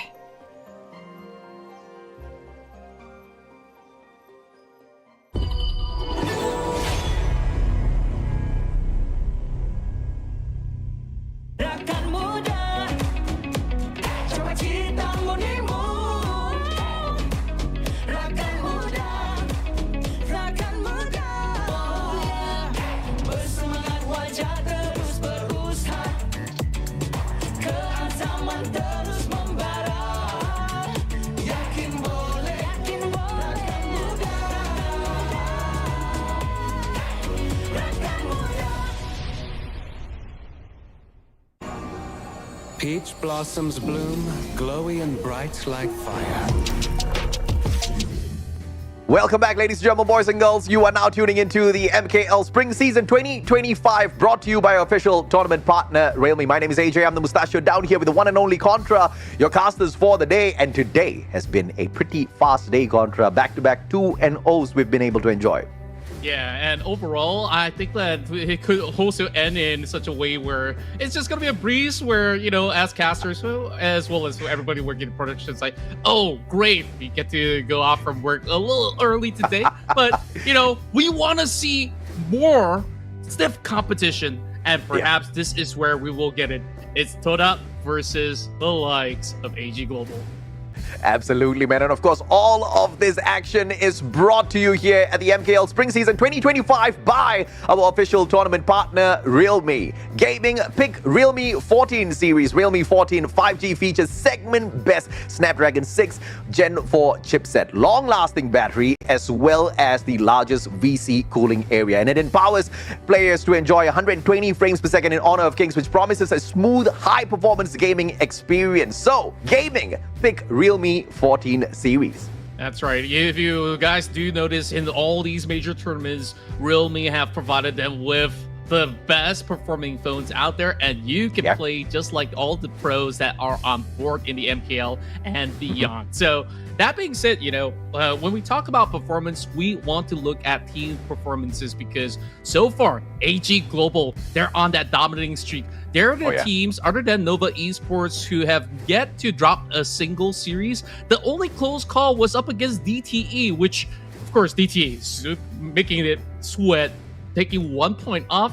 So this time, they're looking for that $300 extra to bag off.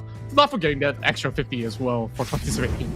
Absolutely, man. And of course, let's take a look at the lineups here of the two squads that take each other on. It's going to be Todak versus AG Global. For Todak, obviously, these are some names that we are all quite familiar with. You've got Stay, CCS, TT, Sadness, as well as Under. And obviously, we have all got our eyes on TT, the import player from China that has been making quite a difference for this squad. Yeah, so far he's looking super stellar, and he's also pretty flexible on the kind of picks. TT have definitely been the shining beacon of hope, but now matching up against AG Global, are they going to be able to keep up to the tempo of Yulong that's been super formidable? We last saw the rest of AG Global tear through their opponents, so this is where, once again, you know, if they could do that amount of damage to even the rest of Team Secret, is this going to be the case up against Todak as well, where so far,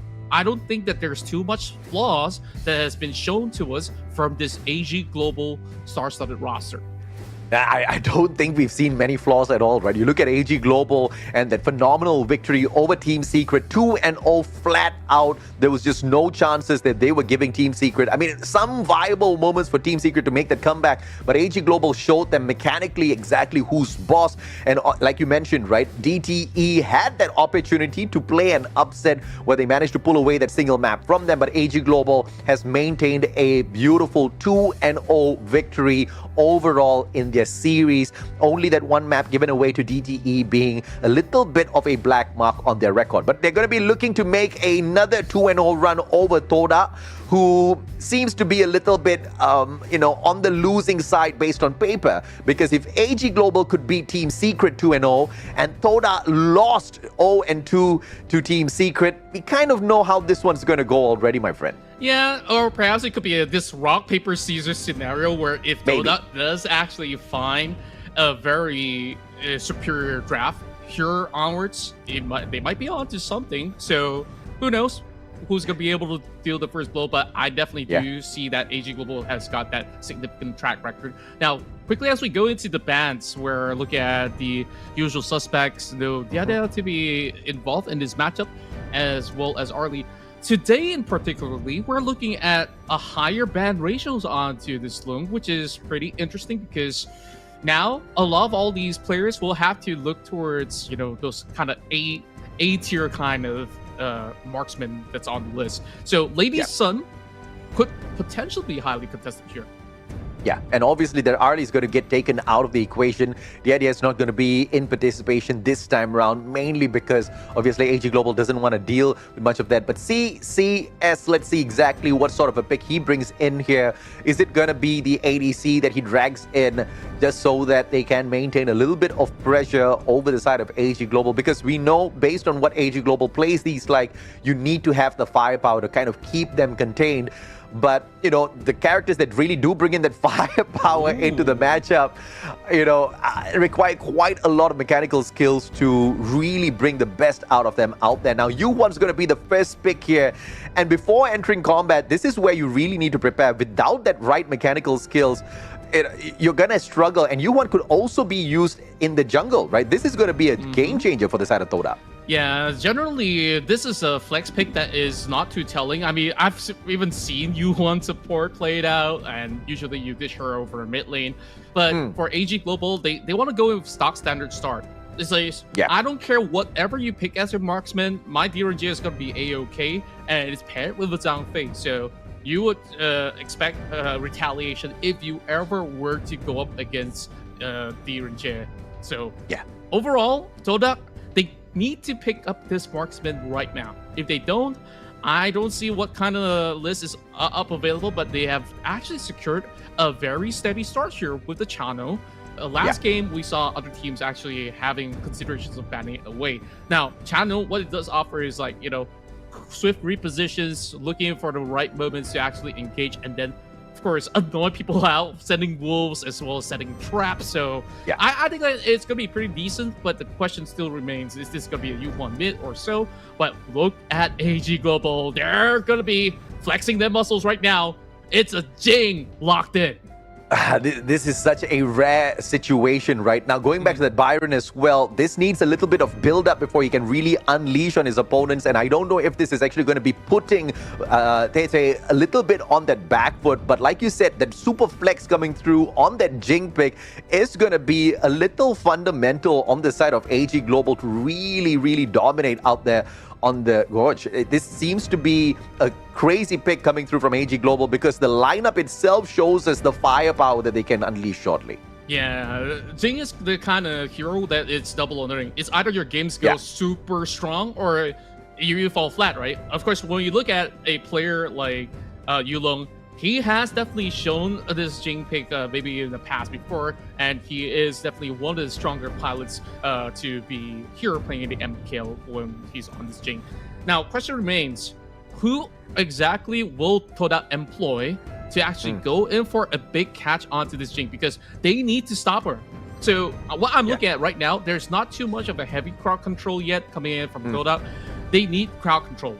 Is it going to be something like Yixing, or could it be a little bit more of a Princess Frost just to ensure that if this Jing wants to dance around, you just clear off an entire area, zone her away so that you keep your teammates safe at the very same time. So second phase, that's going to be a lot of mages taken off the list. Well, I talked about the Frost, I talked about this is Yixing. It's all being banned by Todak themselves. Yeah, absolutely right. And that Ogren being taken out of the mix as well by AG Global, and they bring in the Mayin. We've seen how effective she has been out there for the other squads already, and no doubt at all, she is going to be pretty irritating in the hands of AG Global. Overall, once again, very, very strong offensive play capability here by AG Global. Yeah, and it's a show of confidence once again when you match up against the Byron. Like, ideally, you know, maybe level 1, you're just aiming to clear that wave. Byron's gonna be looking for a punishment. So, Mayin, your power play is when you hit that level 2, you gotta have enough charge. And ooh, I like the answers coming from Todak. So, what Todak says is that I don't care what kind of crowd control you want to dish. If you want that Mayin or this Zhangfei to be coming through, this Danwei is just gonna plow. He's gonna be CC immune for that duration. And you now have that Lady Zhen because they banned that Princess Frost. This is going to be a very, very solid composition where they're looking for those heavy fights, and you just have Chano sitting at the back trying to, of course, cause your frontliners to melt. That's ideal for Todak if things go on their way. But AG's got to answer back. They're gonna hold no stones left unturned, and they're just going all out on the damage output. You got the Mayin and you got the Jing. Heavy damage, and now with the Gan and Mo, this is going to be an all-in from AG Global on just going for kills after kills. Yeah, obviously the Danwei, as long as that ultimate is there, will allow him to really quickly jump back into these battles and cut the distance between him and his opponents. But like you said, that Gan and Mo will be that game changer and very essential for them. Because if they need to get away from Todak in a little bit of a pinch, that Gan and Mo should be able to very easily walk away, right? And of course, this is a opportunity for Todak to make a name for themselves up against AG Global. If they can stun AG here today, walk away with the victory, I think it will be a huge statement here at MKL. It definitely will be, and not that many have been able to rise up to take points out other than DT so far up against AG Global. Todak, they might actually see that as perhaps a little bit of a weakness point that they can't rely on, but looking at how things have started, Saber so far getting chunked down. This is not exactly the best of starts, but of course, Fi on this Gan and Mo definitely needs a little bit of the backing, which is why we're looking at those supports to be up there, and we finally get our answer. Well, Anda's going in here for the chase, but he's not going to be able to catch anything. Sadness still applying pressure down here at that bot lane. Firebig's going to be claimed by them. Just a little bit of extra gold in their pocket as they clean out this minion wave. Great plays coming through from Todak to make sure AG Global doesn't get too aggressive down mid very early on. Yeah, liking where this is going at the very least. A slow and steady start, but of course, we're going to be having some attention over on mid lane on who's going to have the bigger impact, because could look for some big catches, and whether it to be Gami Mo or if that's going to be continuing in some of these fights, that is where the rest of Todak will have to look for significant points to capitalize. And we're also looking at Yulong being funneled with certain resources at the same time to keep this thing activated later on. Yeah, maybe this is that pressure we were expecting out of AG Global that's instead being played by Todak early game. And I think this is that recipe they need to keep on throwing out there, right? Keep AG Global on that back foot. Don't allow them to aggress into your camp and try to take away as much of those buffs as possible. But for the time being, the laning phase is being controlled pretty well by Todak. But this knockback onto Anda, though, very, very dangerous. And he does manage to disengage. Oh, look at the damage output. Not enough. I mean, he already utilized all the spells, so that's the early game phase where Gan Mo isn't exactly going to have, you know, the highest of output. You could do some picks and prods up against this Lady Sin, but at the very same time, there's points where she could actually keep herself pretty much safe with her abilities, where she just pops the flowing sign, and at the very same time, if we take a look at what they could actually offer later, Mayin's gonna be pretty huge, and that's gonna be a slight exchanges being dealt. This Chano looking to actually farm up, and here comes Anda. Yep, Anda once again with the backup in a 3v2 potentially here as Yulong drops by to say hello, but Stay is in place to make sure he can hop on in there to prevent an absolute outslay. JD and Saber still trying to hook Anda in, and Anda's not gonna be that easy to catch. So beautifully played defensively on the side of AG Global, just making sure they do not overextend on the initial laning phase to make sure that pressure on their towers is just not going to be viable.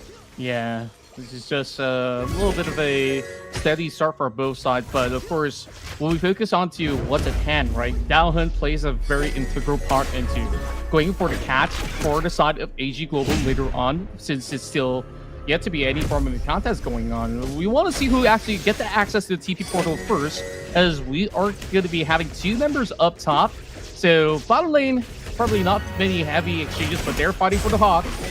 Yeah, the Hawk once again claimed by AG Global. 3 Hawks in a row if Todak wants to keep count. And now here comes the pressure as well. They've got the minions to push on up, but Sadness and Anda will prevent them. And as the Tyrant shows up, AG Global shows us exactly what their main priority is. And Yulong shows up just in time to secure that for the side of AG Global. Tyrant in hand, extra bit of damage, so Todak better watch out. Blink and you miss it. I mean, that was a very swift take onto the Tyrant as well, where Todak was just going onto that rotation, and just like that, it just got snapped in the split second.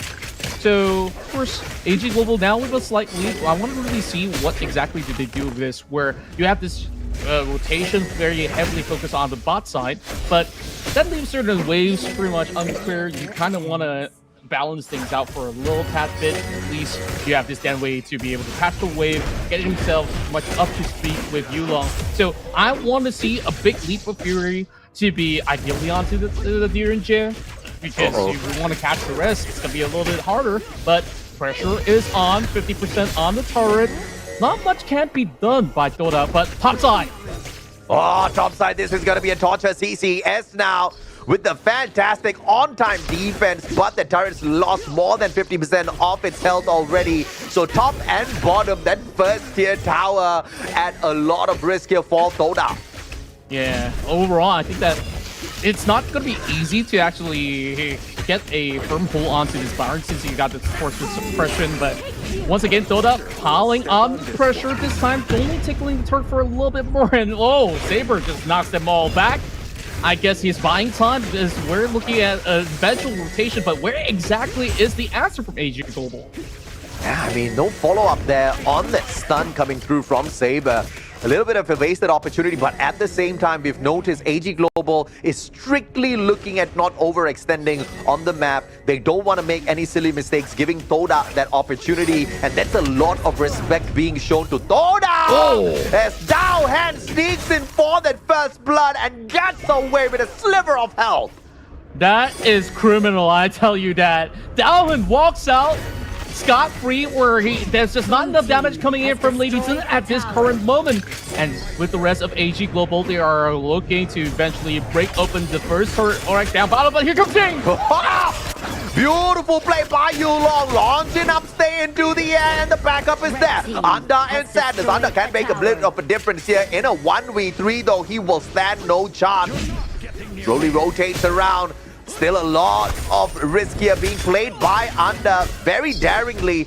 And Yulong just clearing out those minion waves as they set up a strong mid.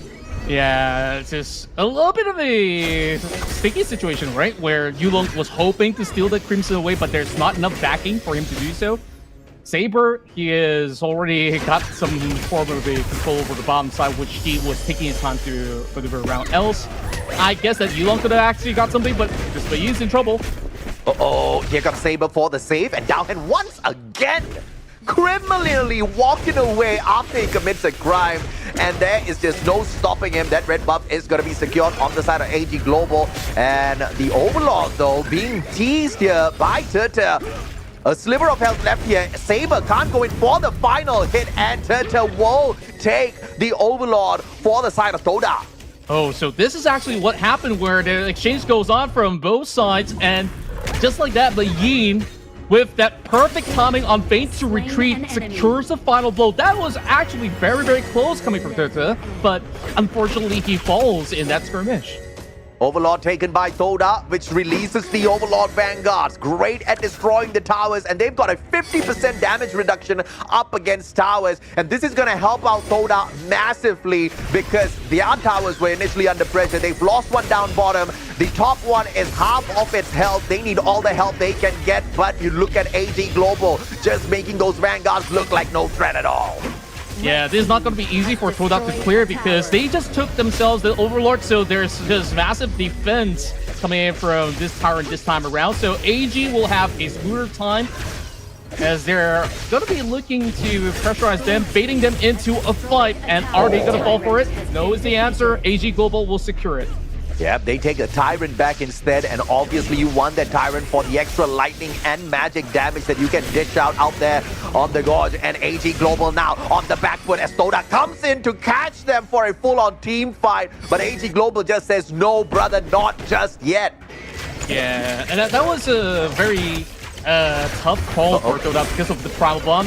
Here comes, stealing the Crimson once again. So Todak has actually matched up the speed, but mid lane!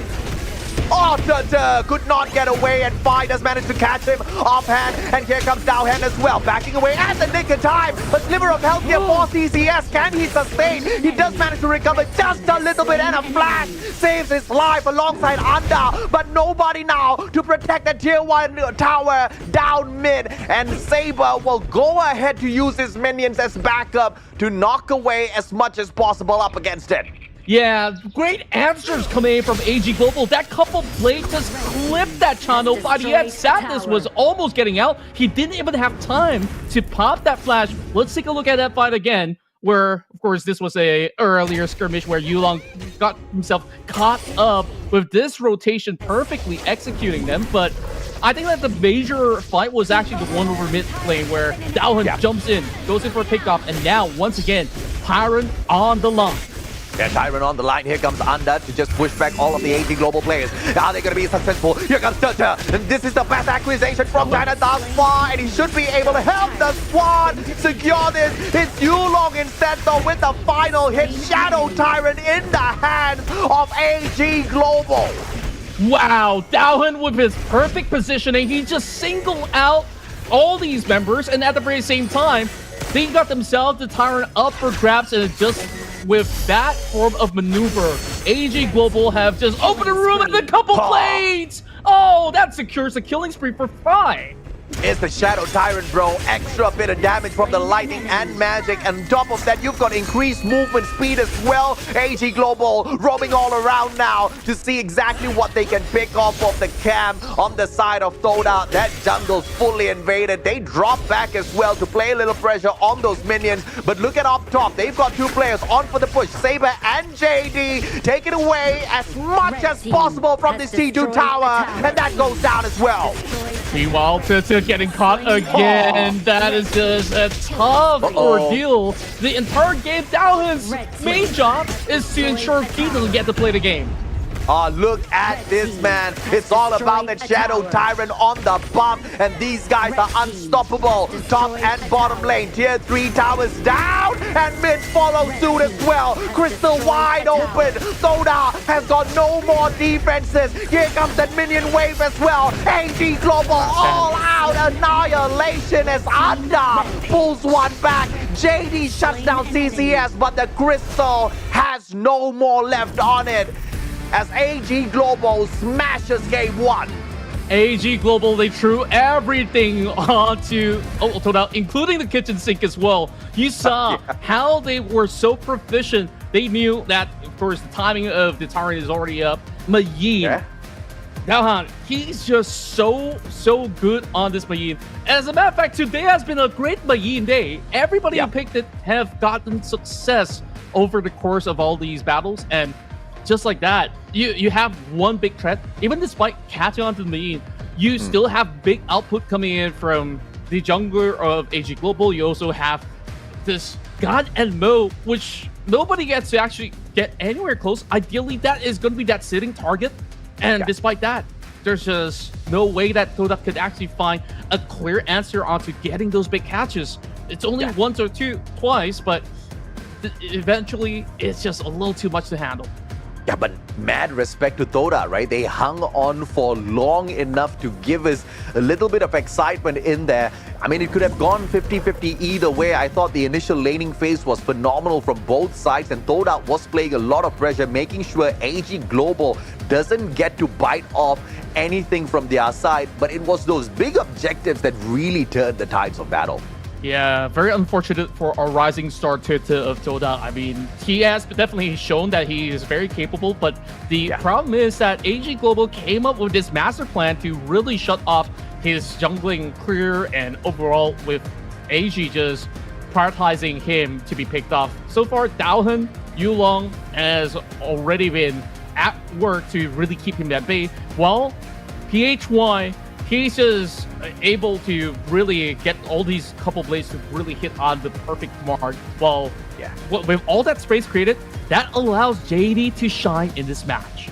Absolutely, and of course, they're not really allowed to scale all that too much because of what Yulong was doing alongside the squad, right? Initially, they weren't really able to invade the jungle of Todak all that too much because Todak played that phenomenal defense, roaming all around the gorge, making sure ENG Global does not take too many steps up forward.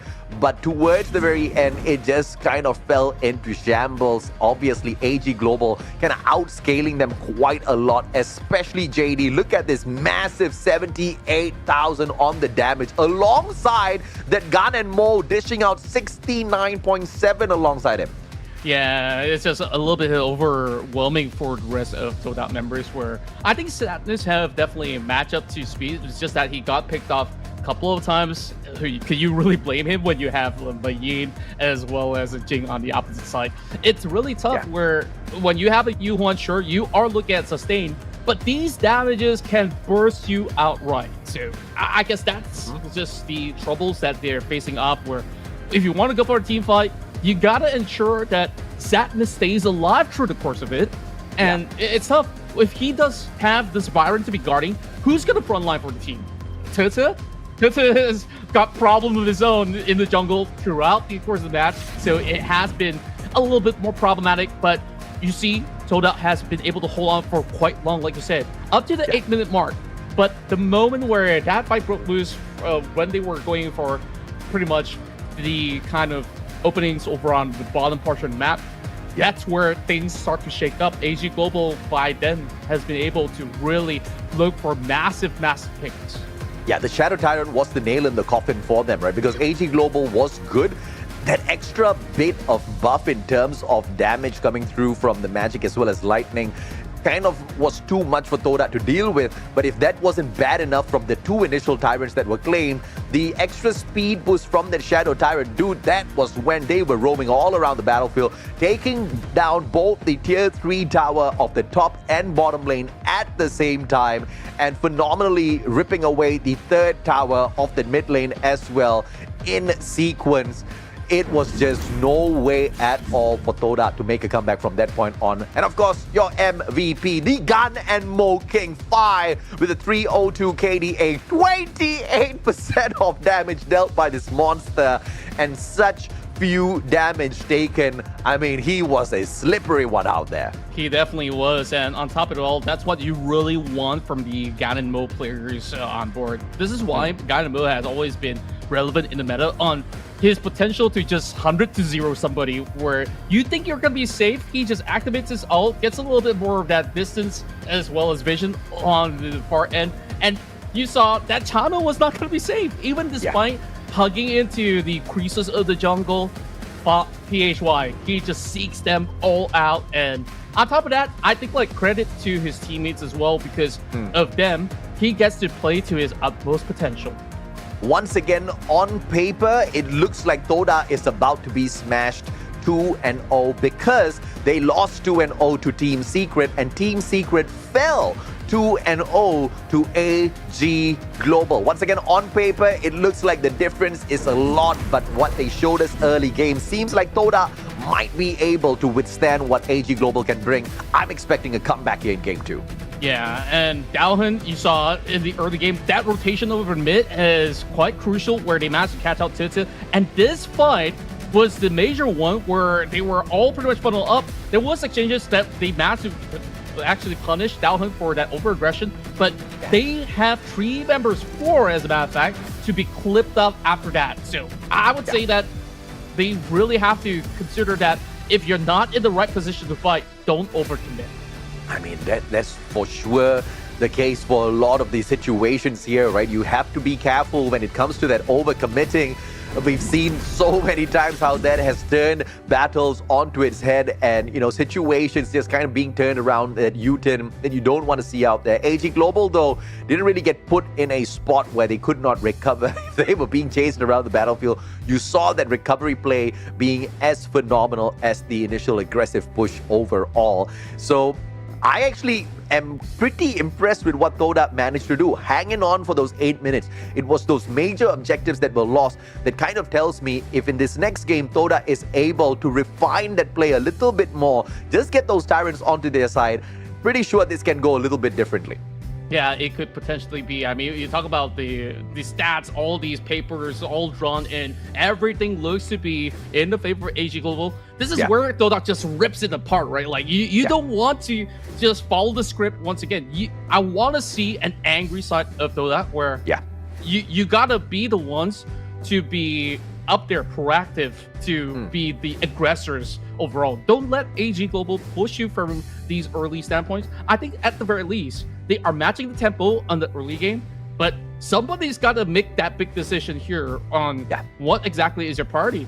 AG Global, very straightforward. They saw to having good performances throughout the week. That's the player that they want to diminish in the form of morale. So heading to game 2, he's got to pick himself up once again because he expects target on his back.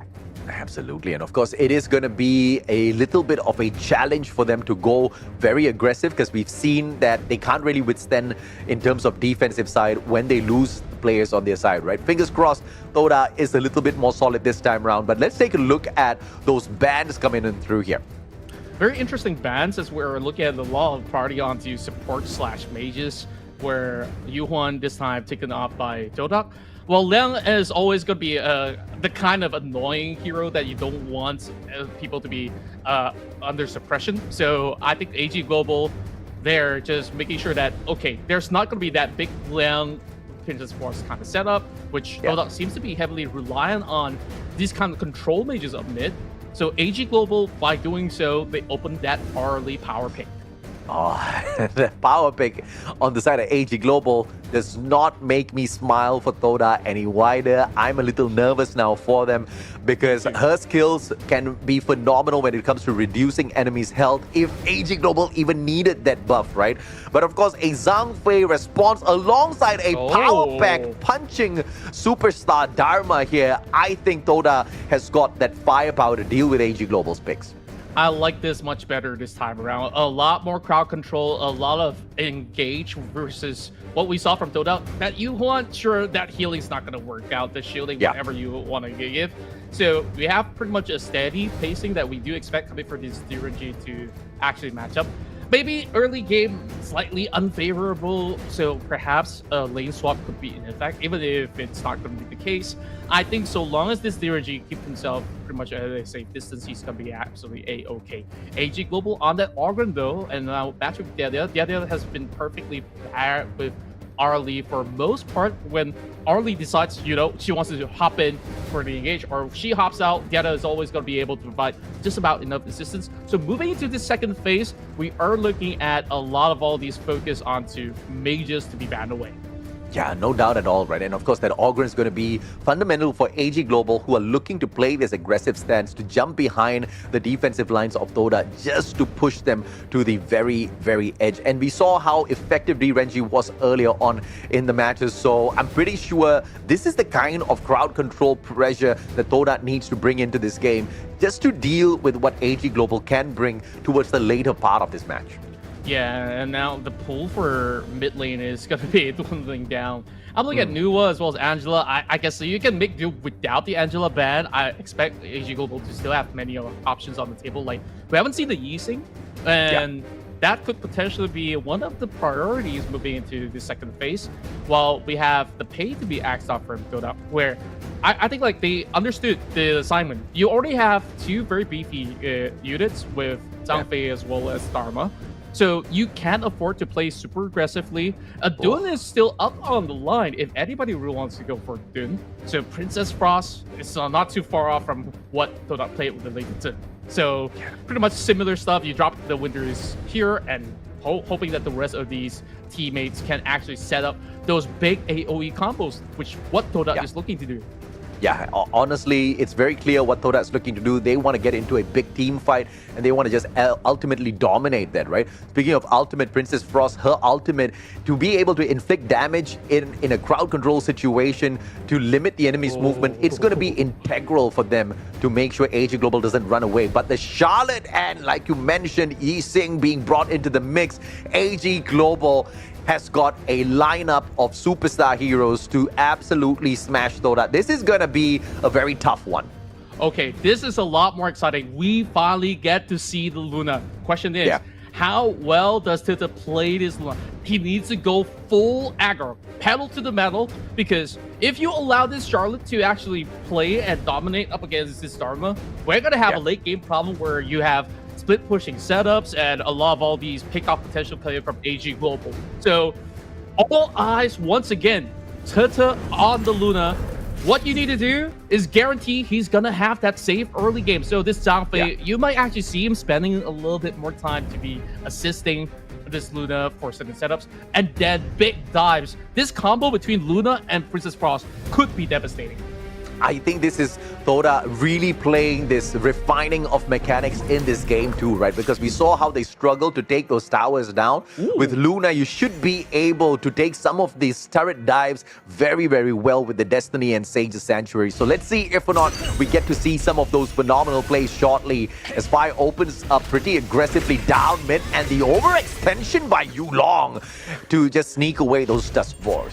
Yeah, very quickly as he will just at least deny certain EXP gain coming from Tita. Can we give a shout out to production? I mean, that top-down board is pretty interesting, as we have never got to actually witness that ever in any matchups. Not always, I guess. But on top of it, when we take a look at how things have started for the rest of AG Global, they are piling that pressure onto this Dharma. He's going to be, playing the weak side. What that means is that they are also doing the same against the Charlotte, but ideally, I would think that the Charlotte has a lot more of this mobility kit to still be able to maneuver. It's just annoying that you don't always get your last hit, but at the very least, this is where you can actually get big setups to be done, and CCS is still going to be A-okay. It's not going to be easy to take down this Dharma.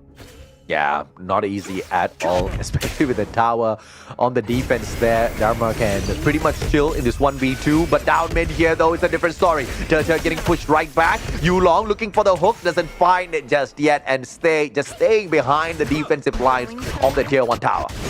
Yeah, also considering the fact that this DRNG is going to be getting that form of gold injection by staying in this lane overall, it's going to be pretty huge to get those items pretty much activated and completely dodging that unfavorable army after 3-1. Uh-oh!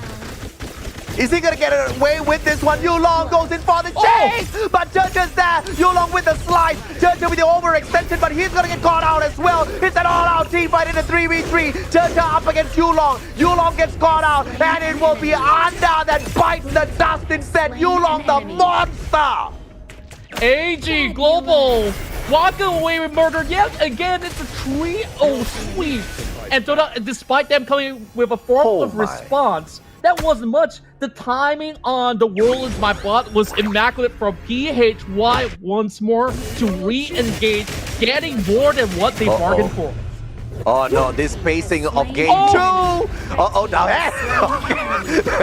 you play cheeky, you get punished. Dowhand will be sent in here for a heavy reset and leaving Phi in a sticky situation. He's really low. His tower is going to be exposed now if he doesn't take these minions down. Turtle up against Yulong once again. Turtle is not really going to have a good fight here because he doesn't have those levels on him, and Yulong's phenomenal defensive skills allows him to stay alive a little bit longer. Yeah, Dowland's just playing by the limit. I mean, I consider that a win despite it's not a really clean dive, right? You are denying Sadness from that massive gold injection, gold gain, while this Arlies, or should I say, it's just laughing it away with whatever paycheck that you're receiving from all these minion waves as well as the camps. Speaking of camps, Anda's gonna yoink away the tail feast. So, Todak's actually keeping pretty decent caps overall, despite it being a slightly below 2k of a margin that's currently in the lead for AG Global.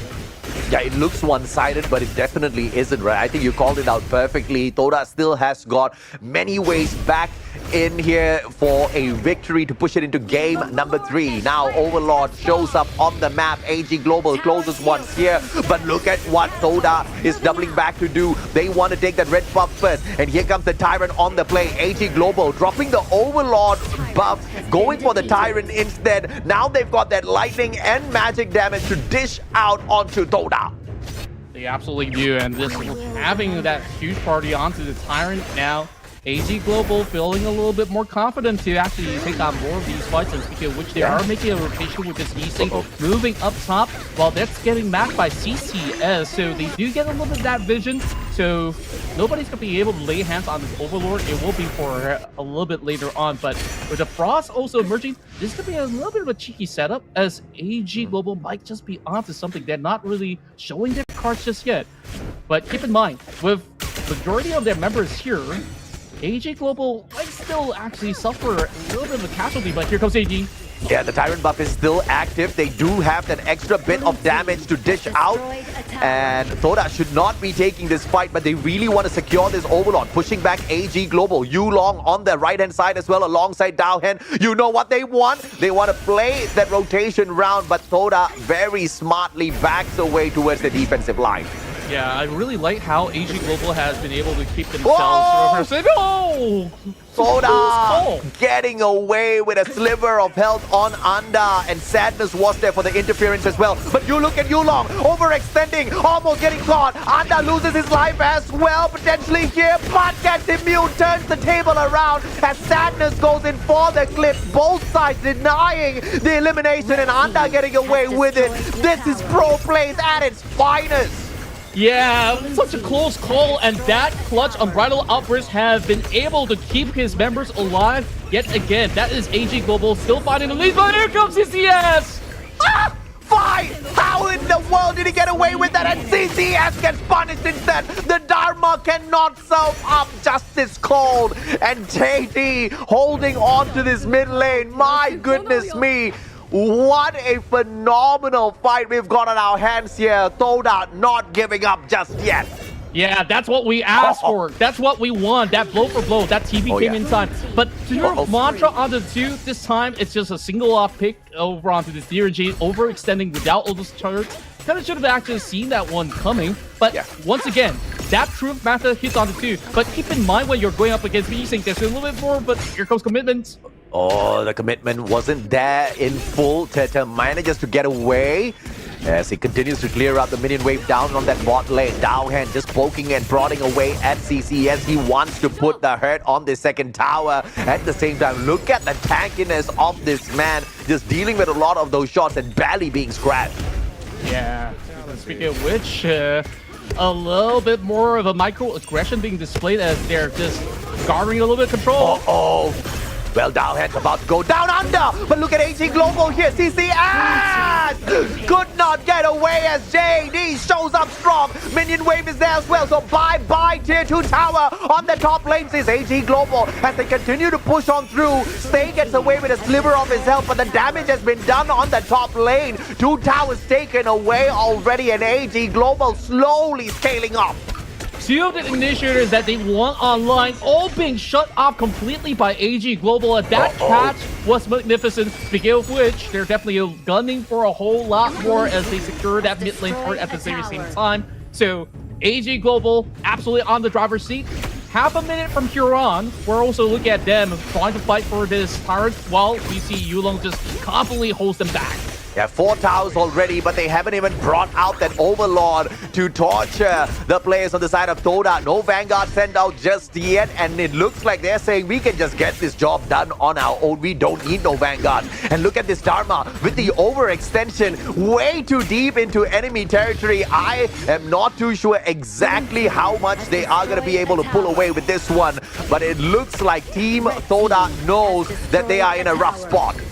They are, and they're not exactly in the right place to be able to contest up against this tower as well. And JD is going to be shoving them pretty much all the way back. Now, look at the current standpoint.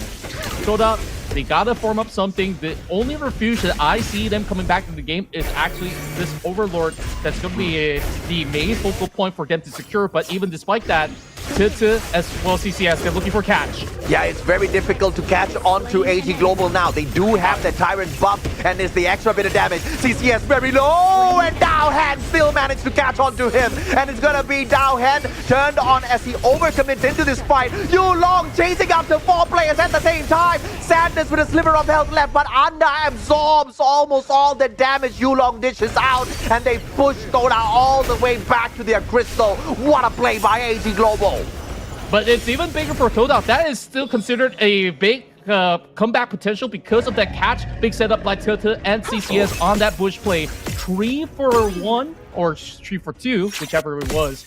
It's still very well worth it considering on this standpoint where AG Global, they were going pretty much uncontrollable. You need surprises like that yet again for Todak to turn the around. They found it, and they were just peeling back, but here comes more. Oh, Turtle overcommitting in here up against 3 players. He knows he's got a little bit of a backup here, but I don't think this is a great idea. Turtle now with a barely any bit of life on him. Yulong almost gets a slice, but misses it towards the very final end. But that opens up yet another opportunity. It's Tyrant time, baby, and AG Global just can't have enough of this. They're looking for a trade. This is where the Charlotte has been able to actually spot it out. Dowhan knows that they're actually doing it, but they have to give this one. Todak actually matching blow for blow, but Yulong's just too little too late, being held back by Anda. So, 1 apart, Shadow Overlord now activated. Todak gets to buy a little bit more time. Absolutely. Shadow Overlord means they do have a little bit of extra push on those towers. Clearly, AG Global have that advantage on it. 5 versus 2 towers taken down. Advantage to AG Global. And here now comes that backup from the Shadow Overlord, sending those Vanguards straight up towards those towers. But what can Todak do with this advantage taken in this map? Once again, they have to look for those big dives onto any of these members. And speaking of which, Yulong is hoping to steal away the cap. Seems like it's not so successful this time. Secured pretty much by the ENG, while we are having an open mid lane forward taking for AG Global as they have that party of control. Despite the Vanguards being sent out, this is only to stall time. And once more, somebody's got to also manage the side lanes because this Charlotte is gonna be really pushing all the way through, but that's where they send pretty much the Shadow Vanguard up top so that it keeps her on top. Yeah, I mean, Vanguards were there to play that advantage, but AG Global seems to be the one taking down tower after tower as if they had the Vanguards on their side. Yulong, beautiful pushback, and that is going to keep the Todak players at bay. But look at the bottom side here as CCS still manages to clear out all of those minion waves, pushing back the aggression from the side of AG Global. It looks like a little bit of a reset comes through here for AG. They're looking for another major buff.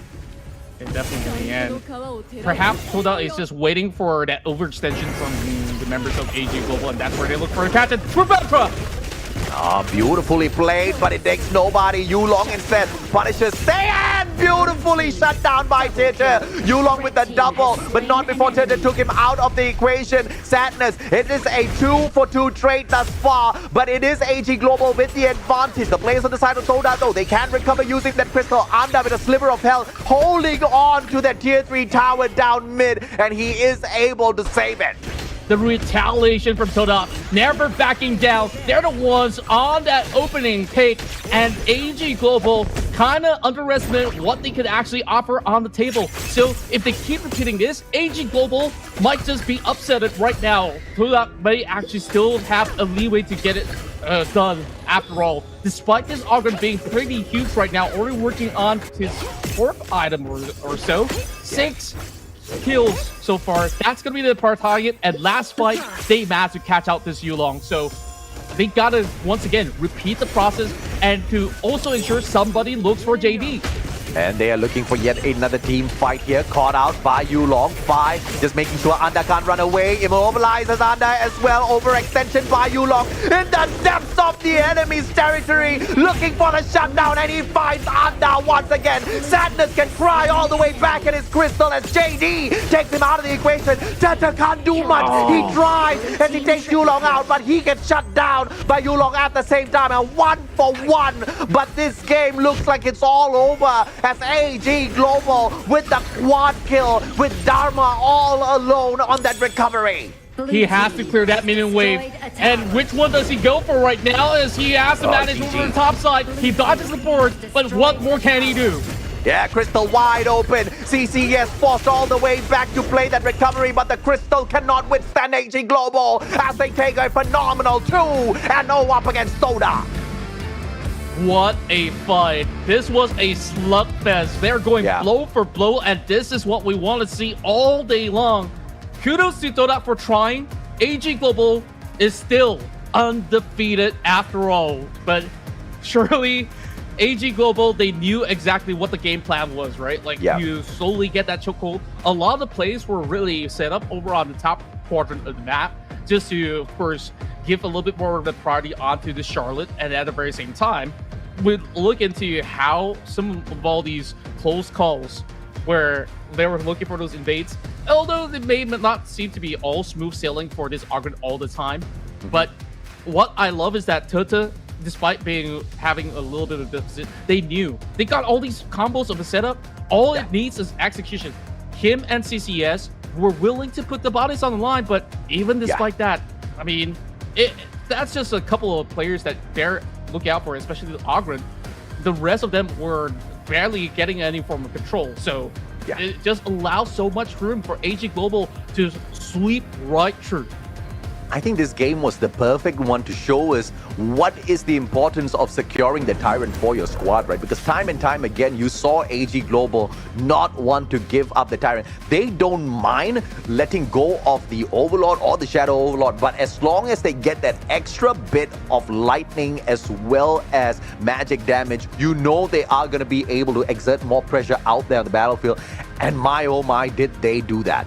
They absolutely did. So far, PHY, he has been looking to be the cleanest. Although maybe he could use some kills, but his teammates definitely have got the job done. So 11 assists, no deaths. Yixing with his passive as well is always super hard to catch. You were asking, right? Like, how did he walk off scot-free when that truth mantra was actually dropped? That's because every time he drops down to 20%, that passive is going to keep himself alive. And it's just so problematic for the rest of Todak. to eventually even look to even aim for him. So ideally, who do you go for?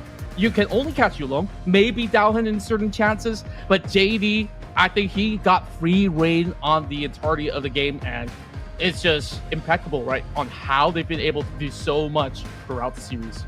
But Yulong on that Algren, my oh my, was he a fearsome fighter out there, constantly overextending that bravado, confidence to make sure he hops on into battles that he knows he can withstand, right? Because he wasn't hopping behind enemy lines with 1 or 2 players. He was literally jumping in front of 4 players and dominating them multiple times, pulling away multi-kills. Amazing stuff. 111,000 damage, very believable. Also absorbing the most damage done out there on the battlefield from the side of Todak. Yulong looked like an MVP to me.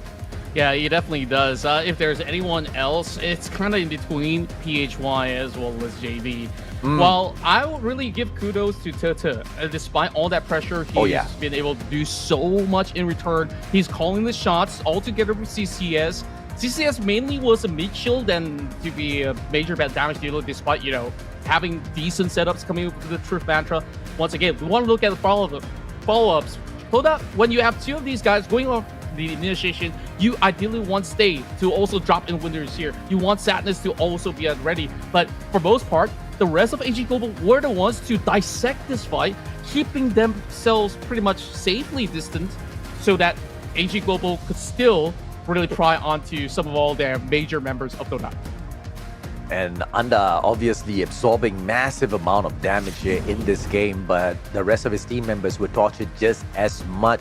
And from the get-go, this time around, it looked like AG Global was just scaling uncontrollably. Why is that so? Because Todak allowed them to pick off 2 of those tyrants, and you could see AG Global, they really knew those objectives were going to be fundamental to continuously dominate Todak, because without those buffs off of those tyrants, Todak was able to deal blow for blow. But when those tyrants were secured, you saw AG Global played so well together as a squad. Yeah, no Shadow Overlord, no problem. Well, we take a look at some of the members of AG Global. They were stumped for a little bit, so it wasn't exactly the easiest ascent over onto this gold chart, where we saw that fight breaking loose inside of the jungle, where they had ideations. But I think execution-wise, I would definitely want to see Todak to be a little bit more pretty much on the same top process, because if CCS goes in for the pick, you got to always follow up alongside with what the Luna offers on the table. But there's still improvements that we're looking at the side of Todak, but we are looking at our real MVP, like you called it. It's AG's very own Yulong. Bro, close to 50% of the damage got absorbed by the eye. That is so believable. Once again, just jumping into the fray of battle. 3-4 players on the side of Todak around him, and Yulong gave them no care in the world whatsoever as he dished out the 30% of overall damage from the AG Global squad to secure a 9-3-4 KD average. I mean, this is just crazy stuff. True MVP of AG Global. Absolutely. I mean, he is always drawing all the attention span of all the members of Todak for the most part. He doesn't mind if he gets taken down, right? Where he's already had so much of these resources funneled. He himself is already a threat. He can look for those pickups. And especially in the early game, you saw how many times he actually paid a visit, trying to actually break open the T1 up top. And that's where, you know, that D-Ranger had a little bit of that early game struggle on how things actually mounted up against Todak. And there we go. This is like a Yulong highlight reel alongside with some portions of PHY and JD. Yeah, no doubt at all, right? And that's the kind of front man you want. The kind of front man that's capable of jumping into the midst of the enemies and walking out alive. And he doesn't care about his life because he knows his team members are capable enough to come in there for the follow-up if he falls. And that was shown time and time again, even with this push that you see here. True enough, and when we take a look at some of all these objectives, I think that some of the members of AG Global have been able to really single out targets. Yulong, once again, combo with Daohan on the Charlotte is just going to be able to just quickly just single out some of all these backline units so that the rest of the backline has been able to really clear things out. mean, multiple times, multi-kills for Mr. Yu. Long.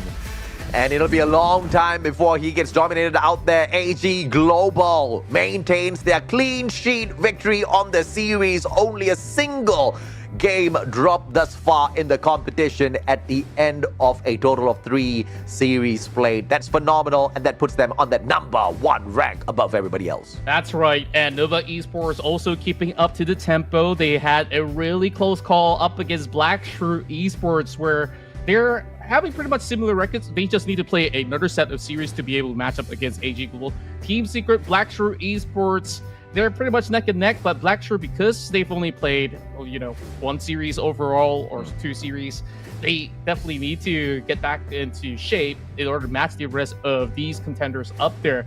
Well, who's impressed me the most this week? BTE, so far being a massive challenger out there. Despite the record telling you it's a 3-win, 3-loss, they are holding up just fine against some heavy hitters that we see on the top 4. I will say every single team this week has impressed me because I'm a noob. you just gotta love seeing some beautiful Honor of Kings matches out there. And I think each and every single one of these squads have shown us the best version of themselves. But obviously teams like O2 Esports and Seoul Esports, we are still pending to see a victory from their side. So fingers crossed these underdogs will be able to pull it off next week, because Seoul Esports opens up week 2, day 1, taking on DTE, the promising team that can make a difference out here in this league. That's right. You guys don't want to miss this Friday run, because we got a big series underway on that very same day. Team Secret versus Nova, definitely the highlight matchup for this entirety of the first phase that they are bound to meet, while BSE takes on O2 Esports. So a lot on the line, if you ask me, because Team Secret, they're once again going up against their rivals, where they're sick of coming in second for so many times back in the past. This is where they want to claim it from Nova, and if there's anybody to actually stop the streak of Nova, that's them. And AG Global, they will watch how this series play out. This is insane, man. Like, I'll tell you why, right? Because when I was offered an opportunity to shoutcast for Honor of Kings, I really asked myself, do I want to do this? Do I want to go into the mobile world? 2 days in, Contra, I think I like it here. you just fell in love, right? I mean, I'm glad you take that leap of faith, because your gut instincts is always going to be right. Where Honor of Kings offers all you guys out there a whole lot of fun and excitement. Go ahead, jump into lobbies, because there's just plenty of events, beautiful skins, and many more. But you guys definitely want to check out how these pros actually do it, as you could also take a couple of tips from them. This MKL spring season, by far, has been looking like the most competitive league out there on the field, where, no shade being thrown to every global league that's currently running. This is a 4-way horse race. How often do you get to see that? Yeah, I mean, some people may pay not much attention to MKL, but if they don't, it is their loss at the end of the day, because we know exactly what sort of squads are being pushed up here, and they're showing us quite a bit to be amazed by. How they fare on the international stage later on when EWC comes into play in July, we'll just have to wait and see. But for the time being, MKL has been a phenomenal start here in the journey of Honor of Kings, full-on supremacy in Malaysia. But ladies, gentlemen, boys and girls, that's it for Contra and I on this day number 3. We'll have to catch you guys next week. Take care. We hope you enjoy the rest of your weekend. Ever-changing, some chameleon. Blood, sweat, and tears. We'll never make it if we fall to everything that brings us down. With a comeback is now. Blood, sweat, and tears. Fight for what we want. Doesn't matter the cost. Every day, put in work. Blood, sweat, and tears. Nothing comes overnight. Strength in numbers start to line. We don't bow to fear. Blood, sweat, and tears.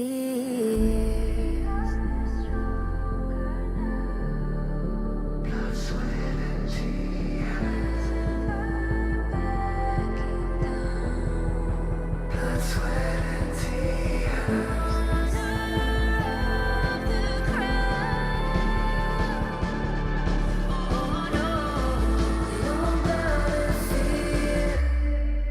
blood, sweat, and tears.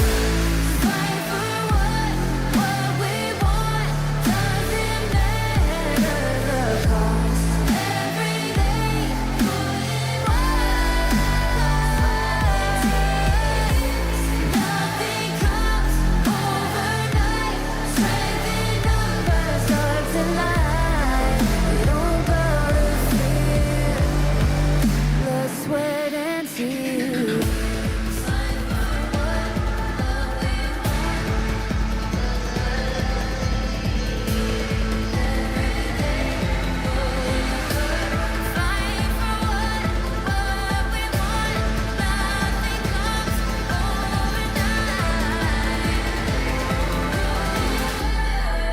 Blood, sweat, and tears.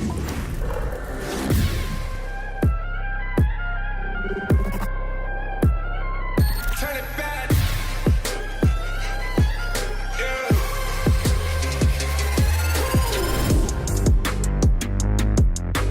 Down. Where you from? Home. Down. Ketchup. Season. Woo. Yeah. You heard?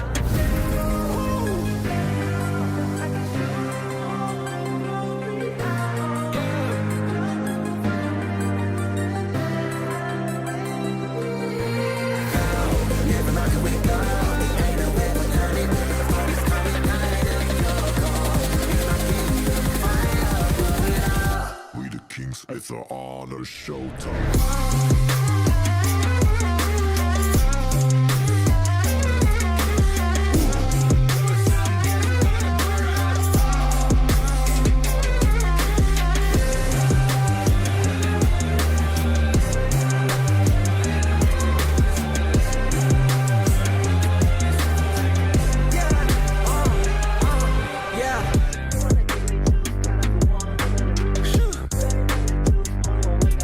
I can see it.